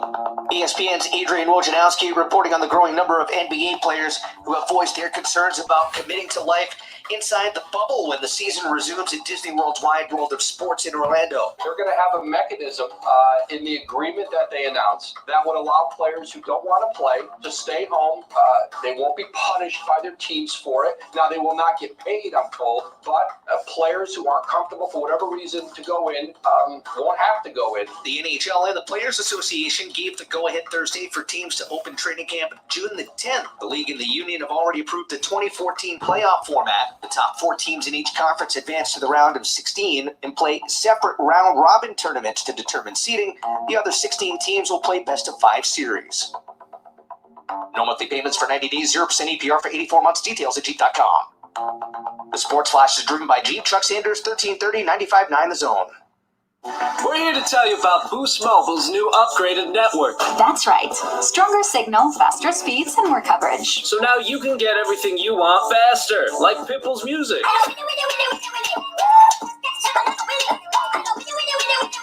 No, the new upgraded network means you can download music faster than ever before. It doesn't mean that it will make Pitbull songs faster. Oh, so this isn't the song. No, this is the song. Well, this is embarrassing. Step up with Boost Mobile's new upgraded network. Stronger signal, faster speeds, more coverage than before. Switch and get 4 unlimited lines for $25 per line per month and 4 free LG K51 phones. Access to upgraded network requires compatible device. New customers only. 4-line offer requires at least 1 port and activation from eligible carrier. Free phone limited to 1 per line while supplies last. Customers using more than 35 gigabytes of data during billing cycle may be deprioritized during times of congestion. Offers and coverage not available everywhere. Additional terms and restrictions apply. See boostmobile.com or retailer for full details.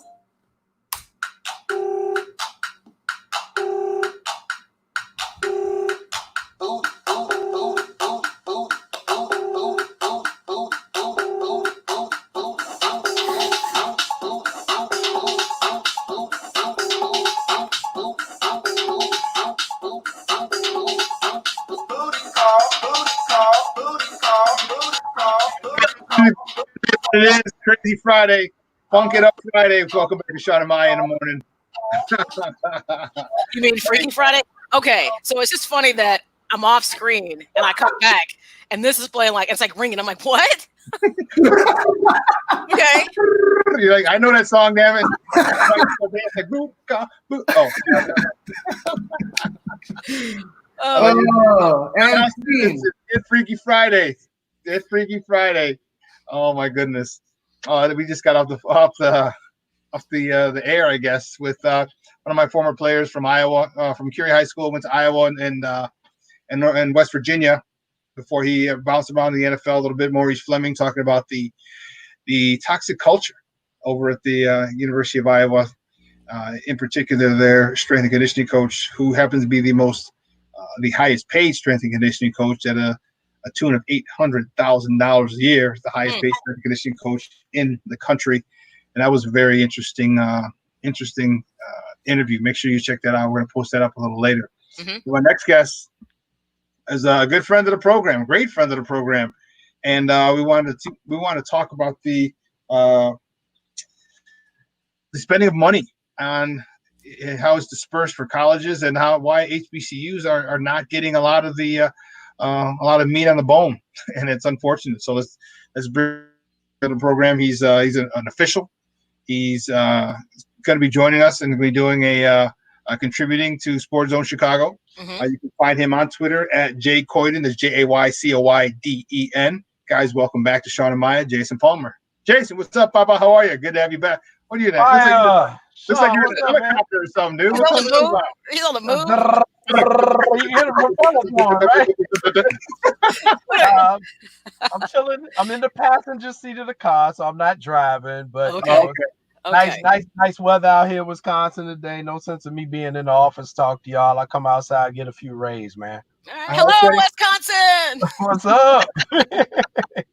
Yeah, so doing good. Good to see you all, and yes. Great show you all had today. And I think what we're getting ready to talk about is a perfect segue from your previous guests. Yes, it's a perfect segue. What we're talking about here, these HBCUs, and there's definitely a cultural and societal change going on right now in this country that's long overdue. And I'm kind of like Maya right now. As long as the white people are feeling guilty, let's get everything we can, because they owe us a bunch of stuff. And it's time to pay. And what we're about to talk about is a big problem I've had for the last 25, 30 years, covering sports and being a student at a black college. And I think it's time we had this conversation. The article you told me to read that was passed on to me was wow. It was crazy, and how teams are banned from postseason play. Yeah, it was on Deadspin. Yeah, it was on Deadspin. I'm gonna post that into the comment section so people can read it. It was an article on Deadspin. Talk about the stuff that you don't know. So when that got shared with me from Jason and someone else, I was like, are you kidding me? Yeah, they talked about there's a metric that they use, and the majority of the HBCUs were banned because they didn't reach this metric. Some of those established in the early 2000s with the academic progress rate, and it said a lot of these schools didn't meet that, so they couldn't participate in postseason activity. That's crazy. Give me your thought. Give me your thoughts on this academic progress rate that I was reading about, and why that's such a bad barometer for colleges, especially HBCUs. The system is rigged. I mean, the system is rigged. Let's just be honest about it.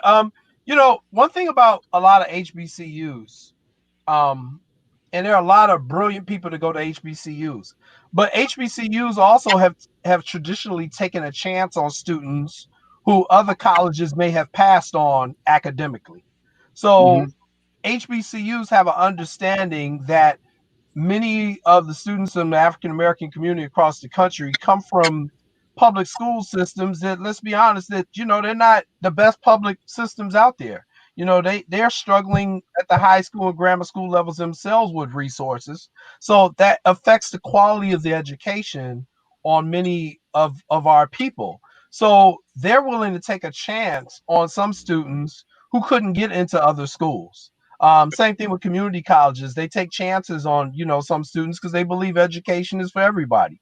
And, if you give people the proper tools and meet them where they are academically, they can easily adjust and they can easily become a successful student. So HBCUs have a higher percentage of those type of students who they're taking a chance on.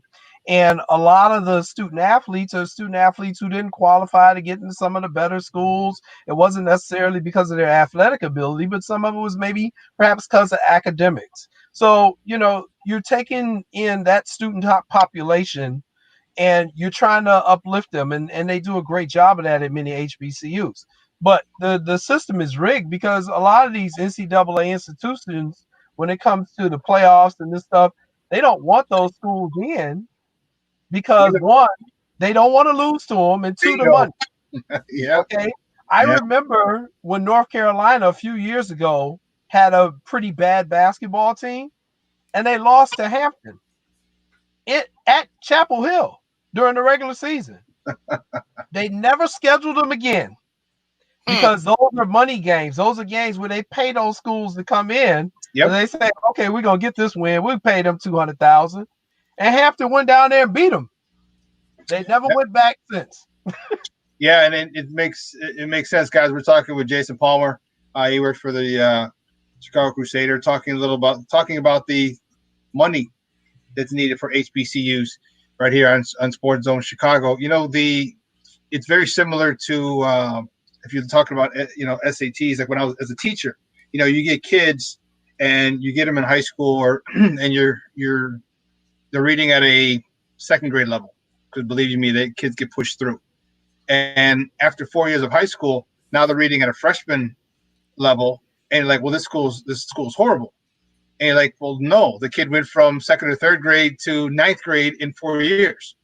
And so you're looking at the end results and saying, well, this doesn't meet the standard. Of course, it doesn't meet the standard. But if you look and see where they came from, where they started from, and the growth that they've had in that time, then that's a whole nother story. But and so this is what it sounds like. They're doing to the HBCUs, and this is just totally just straight BS. One of the things that I'm really hoping we mentioned it earlier, and I've talked about it a couple of times, start to get these black athletes to go to HBCUs. Yep. We talk because cash rules everything around me. Cream, get the money. And so you get the Mikey Williams is one of those kids. Trace Young is another one of those kids who just transferred for basketball. I forgot the quarterback. CJ Bowler is going from Vanderbilt to he's going from Vanderbilt to Alcorn State. Alcorn State, yes. And so now all of a sudden these teams are going to be the competition in the MEAC and the SWAC. They're going to be better. You know what? They're going to be television worthy. When you're television worthy, you get that television contract, that television money, and all of a sudden now you can start helping these HBCUs, which are are in great need of resources. resources. Cash. Yeah. You think resources being nice. They need cash. They need money. Right. So here's the thing, Shawn. So a lot of people don't understand it, so I'll try to explain it to them. So I went to Chicago State. All right. I was at Chicago State the year Valparaiso, when they had Bryce Drew pull that stunning upset in the tournament. Okay. And they made it all the way to the Sweet 16. In Chicago State, we were cheering like crazy. We wanted them to go all the way to Final Four. And this is what the average fan doesn't understand. When you're part of a conference, and at that time it was the Mid-Continent Conference, when your schools progress further and further in the tournament, every school in that conference gets a cut. So while Valparaiso got the biggest cut, Chicago State got a nice cut from them advancing all the way to the Sweet 16. So think about the ACC in just basketball and how many great teams they have in the tournament, and how they have 3 or 4 teams that keep getting to the Elite Eight, or they keeping all that money within their conference. Okay. So when you have schools in the MEAC and in the SWAC, okay, let's say they get in that tournament and all of a sudden one of them advance all the way to the Final Four, you're talking about every school in that conference getting about $1 million or $2 million just because that one team advanced all the way. And a lot of people don't understand that's how it works. You get a percentage of that cut because you were part of that conference. So that's why it's very important on which conference you're in. And what you're seeing now is many of these HBCUs are making a decision to leave traditional HBCU conferences. A lot of people don't know Hampton is now in the southern, the Big South. They've left the traditional HBCU conference. They're in the Big South. Tennessee State, I believe, is in the Ohio Valley Conference. So you're starting to see the HBCU say, look, we got to do what we got to do to maneuver ourselves so we can get a better, bigger piece of this pie. But to Shawn's point, and what I've always said is, we don't need to be leaving no conference. All we need is the better athletes. That's all we need. You get the better athletes to start coming to the schools in the SWAC and the MEAC. Well, it does 2 things. 1, them teams going to be a beast when they get to the playoffs. 2, you're now going to make the North Carolinas, the Dukes, the Texases of the world, they're now going to have to start playing you during the regular season just because of the competition factor, which also brings money to those HBCUs. And I'm so proud to see, like you said, Mikey Williams. LeBron James' son is considering an HBCU. LeBron James' son plays on the same AAU team as Dwayne Wade's son. Right. So, now you're starting to see cooperative economics and people starting to put it together and say, hey, we need to start putting some of this money back into our own schools. And like your previous guest said, we're going to the Iowas of the world and these other schools and we're getting mistreated. So why are we putting money in the pockets of institutions that are mistreating us? So you're starting to see an awakening coming on. And I think you're right. I mean, I think a lot of this is probably the connecting theme in everything that you just said is the dollar. That's what Hampton follow the dollar, opposed to even though I'll be honest, and God forbid you say this, Maya, even though there is an awakening, obviously, where white people are becoming more conscious, and obviously we know when they decide to be proactive, it's advantage for whatever group they're aligning behind. Let's just be honest. Anybody who wants to say that's not true, you're lying to yourself. At the same time, Jason, within our own respective racial group, we have some work to do. Yes. Because we also have to be prepared to be able to say, I think someone had posted in an earlier comment, is our HBCUs, are they going to be ready? Do they have the infrastructure for this shift that could be happening? And it's like, I don't know. That's a good question. And if they're not, they need to start like right now, like go on notice. If we can recruit these people to come in, even though I did not attend an HBCU, I've said years ago, if we were to make a shift with our key athletes going back to Black schools, the revenue would follow them. And I've said it a long time ago, but because traditional schools had so many more resources, but not to mention, as you just said, they were monopolizing the big stages. They were big, obviously, in March Madness. They're in the bowl games. Kids wanted that same access to those opportunities to elevate their career. But what they don't realize is there's tons of Black athletes that came from HBCUs. Chicago owned, Walter Payton. You know what I'm saying? There's a ton of them, but that's not really talked about. Who is is it Mo Williams that's trying to give this push about saying, let's do this. Let's rethink it. And to be honest, there's nothing to lose by making the shift. It is. And Shannon Sharp also said it on his show because he went to Savannah State. Yes, he did. Savannah State. Yes. You know, Jerry Rice went to Mississippi Valley State. Yes. It's starting to be that awakening. People are starting to put it together now. And to your point, Maya, we have to have the people in administrative positions at those HBCUs who can handle it, who know how to handle the influx of money that can be coming in, who can understand, okay, we need to invest in our infrastructure. From what I've heard from many of my friends who've had their kids recruited by HBCUs, the biggest difference was when they did the visits and they saw the facilities and they saw the infrastructure, or they saw the meal plan, which wasn't, kind of up to snuff. And that was a decision that made them not go to HBCU. A lot of them wanted to go. I mean, I'm be straight up with you. You talking about young dudes, 17, 18 years old. You seen them women at them HBCUs, Shawn? You seen them girls? Them girls is the best recruiting they got. There's a bunch of brothers who go, I seen this dance team down here at Jackson State. I think I can go down here. But you gotta have the whole package, man. You gotta have the whole package. But you know what? You're right about that, because when I was looking at schools, at the time, even though Tennessee State is not, it's like Chicago State, it's not it's an HBCU, but the percentage of Black people that go to Tennessee State, you would think you were at an HBCU. And so I went down for a visit, and I was like, don't get me wrong, it was like school days. The experience was super cool. I was still in high school, so I was like, oh my God. But I was like looking around the resources, and I was like, my uncle went to Howard, and I was like, and all the time, the song that was playing in my head was like from Good Times, just looking out of the window. Seriously, I'm talking about like the facilities were not good, like run down, like just, and that's, you know what? You do the best with what you have. Shame on us for not doing better. But that was a large part of the reason in my experience in going to that, an HBCU and or a school that was predominantly Black. I just in particular like the environment itself physically, because I believe as you see your environment, for me, that's a big part of what inspires me to do.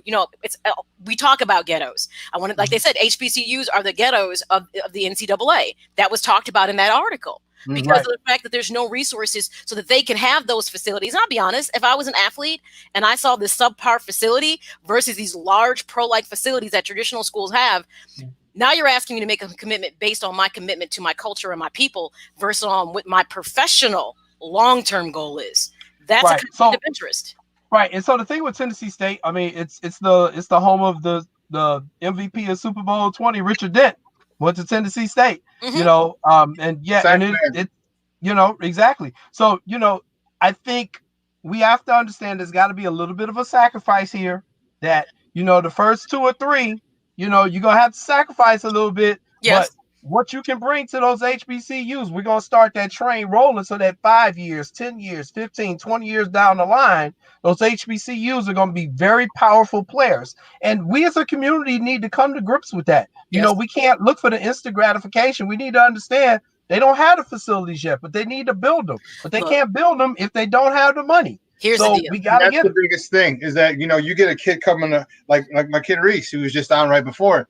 You take him and you show him an Iowa weight room, a Michigan weight room, an Ohio State weight room, and then you take him to a horrible. I mean, even a Holy Cross. We used to train in a field house, and the weight room we had when I was there was horrible. The high schools now, their weight rooms are 10 times better. So what did Holy Cross do? Because it's not like Catholics have any money. They built a huge indoor facility. So now they don't practice outside anymore when it's raining and inclement weather. Now they have an 80-yard indoor field, and the weight room is state of the art. They had stuff. When I went there for the reunion a couple years ago, when you're hand cleaning, the rate of force and the speed. As soon as you hand clean, it pops up on, because there's a little wire hooked onto it. It pops up on the TV screen behind you what your rate of force was in getting that up. So you take that, you see, and you do that, and then you're like, okay, we're training in the dungeon over here with a lot of weights and rusted weights. Where would you go as a kid? Where would you go as a kid? And they placed it at Holy Cross. They placed it on Mount St. James. They placed it at the top of the hill, so you overlook the city of Worcester. Not that it's a phenomenal skyline or anything, but it looks pretty damn cool. That authentic. Man, we're visual creatures. Sure. You see that, and you get to work out that. That's the piece of it that's the piece. Like, I think what you're saying. Okay, we're going to say this repeatedly all year. 2020 is hindsight. Mm-hmm. If I knew back then what I knew now, maybe I'd make a different choice. You know what I mean? Sure. But it is, I am where I am because obviously I didn't make a poor choice. I just might make a more culturally more informed choice differently. I want to say is, besides the fact that we're talking about sports, it's also the kind of thing where those endowments, those grants, those athletes, those celebrities who all want to throw money at something, here's what we're asking you to throw money directly at. Right. Seriously, at HBCUs. I mean, don't get me wrong. It's great to throw something to the NAACP. They can make their own money. That's right. Real talk. Send this to an HBCU that, you can help upgrade their facilities and get quality resources. Hey, Bill Gates, if you want to partner, with a HBCU that wants to be more in the, in the STEM side of things, hey, guess what? This is where your money should go. So build a brand new facility. You got a couple $1 billion. Just build a brand new facility. And if you want to keep handling about reparations, which I'm always on the fence with, because I'm like, I don't want people just to get money. I want to see that money, because those people who should have gotten a payday are pretty much deceased at this point. Right. So with that being said, I want to see the money go to something that can really benefit Black people. Give a lump sum of money to HBCUs, which means now we can start educating, and one of the things I think are important about this, especially right now, is that it isn't just about the athletics. We're talking about an environment for Black kids that can be socially, emotionally, and mentally healthy for you to thrive and not feeling like you're on the outside always looking in. Right. And to say that, and to that point, Maya, so USA Today 2 years ago published a study where it showed the amount of money that is brought in all 353 Division I schools. The highest HBCU was ranked 150 out of those 353 schools, and that was Prairie View A&M. The top school was the University of Texas, and the difference between Prairie View A&M and Texas was $200 million in terms of the revenue that they brought in. That shows you how big of a gap it was. Now, and Prairie View was the top HBCU at 150 on the list. So that is where the gap is. That's where we have to concentrate our efforts. And like you say, it's a whole cultural thing. It's not just about the sports. It's about, because let's be honest, the sports, that field that can fund the science department. That can fund the theater department. You're right. All these other things, and we have to. We're finally starting to put the whole picture together. Our people have been through so much in this country. It takes us longer to catch up. We're constantly playing catch up. We're finally at that point where it's enough of us who's figured this thing out, and we're starting to understand, okay, this is where we need to go with this. This is where we need to go with this. So it's coming together. I'm very happy right now with where we're going in 2020 with the cultural awareness that's coming out, and we're holding each other accountable now. Which I also think is a key piece. I wrote a pretty blazing article on Lori Lightfoot, the mayor, because of what happened on the south side of Chicago with the looting. Well, she had the bridges up and the police and the National Guard were protecting the north side and downtown. And some people are mad at me about it, but I don't care. She deserved to get blazed on that. We got to start holding our let her up, Jason. I like Auntie Lori though, but. Interesting enough, I didn't know that, and it's interesting. A lot of stuff, it's interesting because if it's a safety reason, but like, what did you do to keep the people on the south side safe? Exactly. That would have been my question. See, because you know why? Because there's a thought there's nothing valuable on the south side. So if they want to tear their shit up, let them tear it up. Because that's what people are accustomed to when stuff like this happens. They usually tear up their own. Some times today, Maya. I guess that's a rhetorical question. Are the cops lounging? The Bobby Rush out? Man, that was insane. There's a picture of a police officer. It was off a cam. If you can see it here. And that's in the office. That's in the office of Congressman Bobby Rush in the middle of the looting. The looting and the riots. There were, I think Lori said there were 3 or 4 white shirts. It was two supervisors, 13 officers in total. The people are looting across the street, and these knuckleheads are in the congressman's office eating popcorn and drinking his coffee as the looting is going on. Yeah. So when Lori So when Lori says these things and she's protecting the north side, and I'm like, we got cops on the south side lounging, Lori. You know, you gotta hold her feet to the fire Well, on, you know. this is why the conversation about defunding police departments it's becoming louder and louder, and it's interesting. It's only really been done one time that we could recently look at. It's a bit. I think it was Camden, New Jersey. Camden, New Jersey. Yep. I think it was like 2010 defunded and restarted a home. I mean, honestly, I kind of feel with Chicago's track record at this point, it's probably not a bad idea to legitimately, because we need the police, but we need them to do their job. And it's not everybody, but there's enough corruption and issues as it stands that talking about defunding it right now is not the worst conversation that I've had to put something better in place. And more so defunding, it's more moving a lot of those financial resources to other areas, like in mental health, like in social worker help, you know, to take some of the pressure off the police department as well. But, you know, you can relate that to HBCUs in a lot of ways. We need to divert some of these monies that we're given. Like you said, the NAACP, they can raise their own money.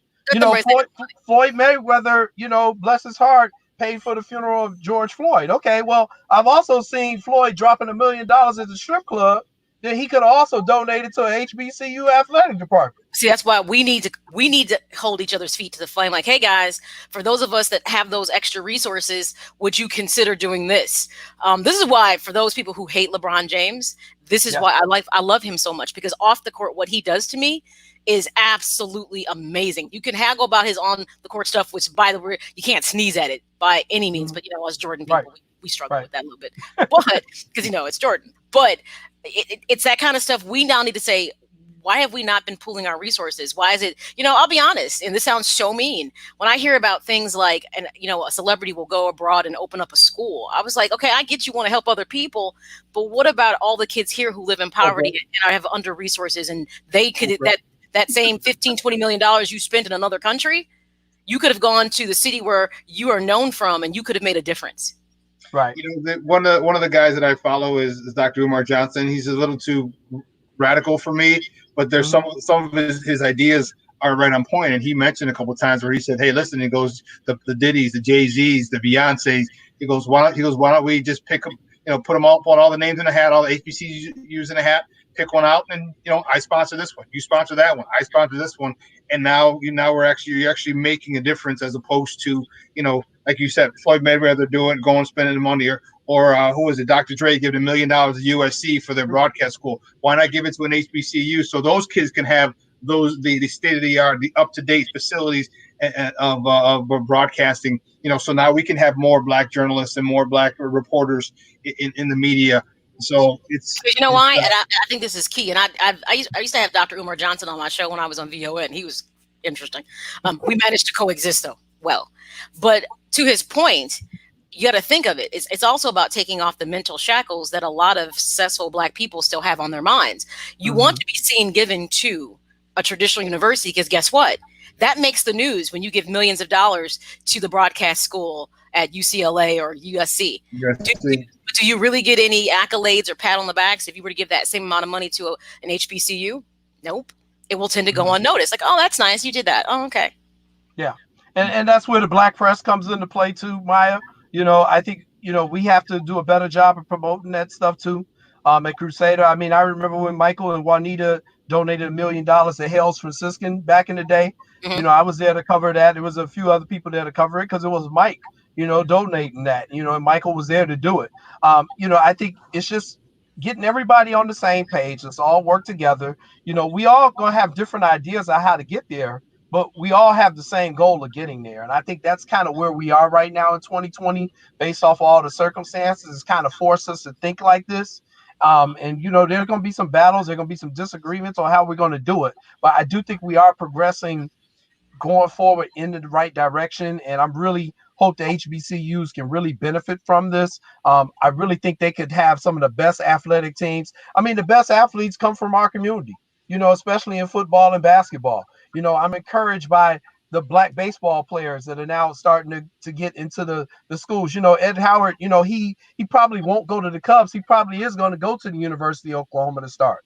Okay. You know, but just getting our kids in Division I baseball is a big step too. So I think we're making many different steps from many different directions, and it's going to really help out the community in the long run here, we'll start seeing the benefits in about 5 or 10 years from all the work that we're doing right now in 2020. So, I appreciate this platform, and, we can get somebody to donate $1 million to SportsZone Chicago. What could we do? How many people in black media? Based on what we're doing right now, $1 million would change the game on a big level. Hey, we're all gonna have Maseratis with the SportsZone logo, wrapped in SportsZone logos. Yeah, that's exactly what's not happening. But anyways, and Jason, we are looking forward for your project that will be starting in a couple weeks. We won't get to it till we can actually fully promote it. But that's right. That's gonna be some good stuff. This is the kind of talk that's gonna happen on that show. So it'll be good. It'll be a game changer, baby. I can't wait. Looking forward to working with y'all, boy. Boy, this is gonna be fun. I can't wait for this announcement pretty soon. Yeah, I can't. No, so many announcements to make, and we can't say anything yet. I can't. I know. We had a good call yesterday, man. Yeah, can't wait. I was screaming like a stuck pig. I was so happy, like like you're all right. Yeah. Like no, I'm good. I'm just happy as a pig and slop. Yeah, we're gonna make it happen. I think out of this pandemic, I had said it earlier 3 months ago, you're going to see a lot of businesses unfortunately fail, but you're going to see a lot of new businesses emerge. Well, this is where what it's all about. It's where people who become wealthy, a lot of times out in times of chaos is when they really start. And, because it forces people to change. It forces people to change, and your survival mode kicks in, and all of a sudden your creativity changes and it has to kick in. And that's kind of what happened with us a little bit after the situation we just came out of, and it just kind of forced us, and it just what me and Maya always say, always forward, never back. That's right. All right. Hey Jay, great stuff, Papa. It's great talking to you as always, man. Do me a favor though, let everyone know where they can find you online. Well, online you can find me at Jay Coyden, JAYCOYDEN on Twitter. I'm also going to have a few new handles for Instagram and a new Twitter handle, a new Facebook handle with the project we're working on. And tomorrow you can't find me at all because I'm flying up to Minneapolis to handle some business. So you gotta go on a horse? Got to go up there and check on my property. I got to run a property up there. I got to go up there and get some new tenants. Time to change that lease out. And I'm going to stop by the George Floyd Memorial to pay my respects too while I'm up there for that one day. So got a lot of stuff I'm doing as always. And, just trying to keep busy and move forward. Hey, great stuff, man. We look forward to you coming on board with us.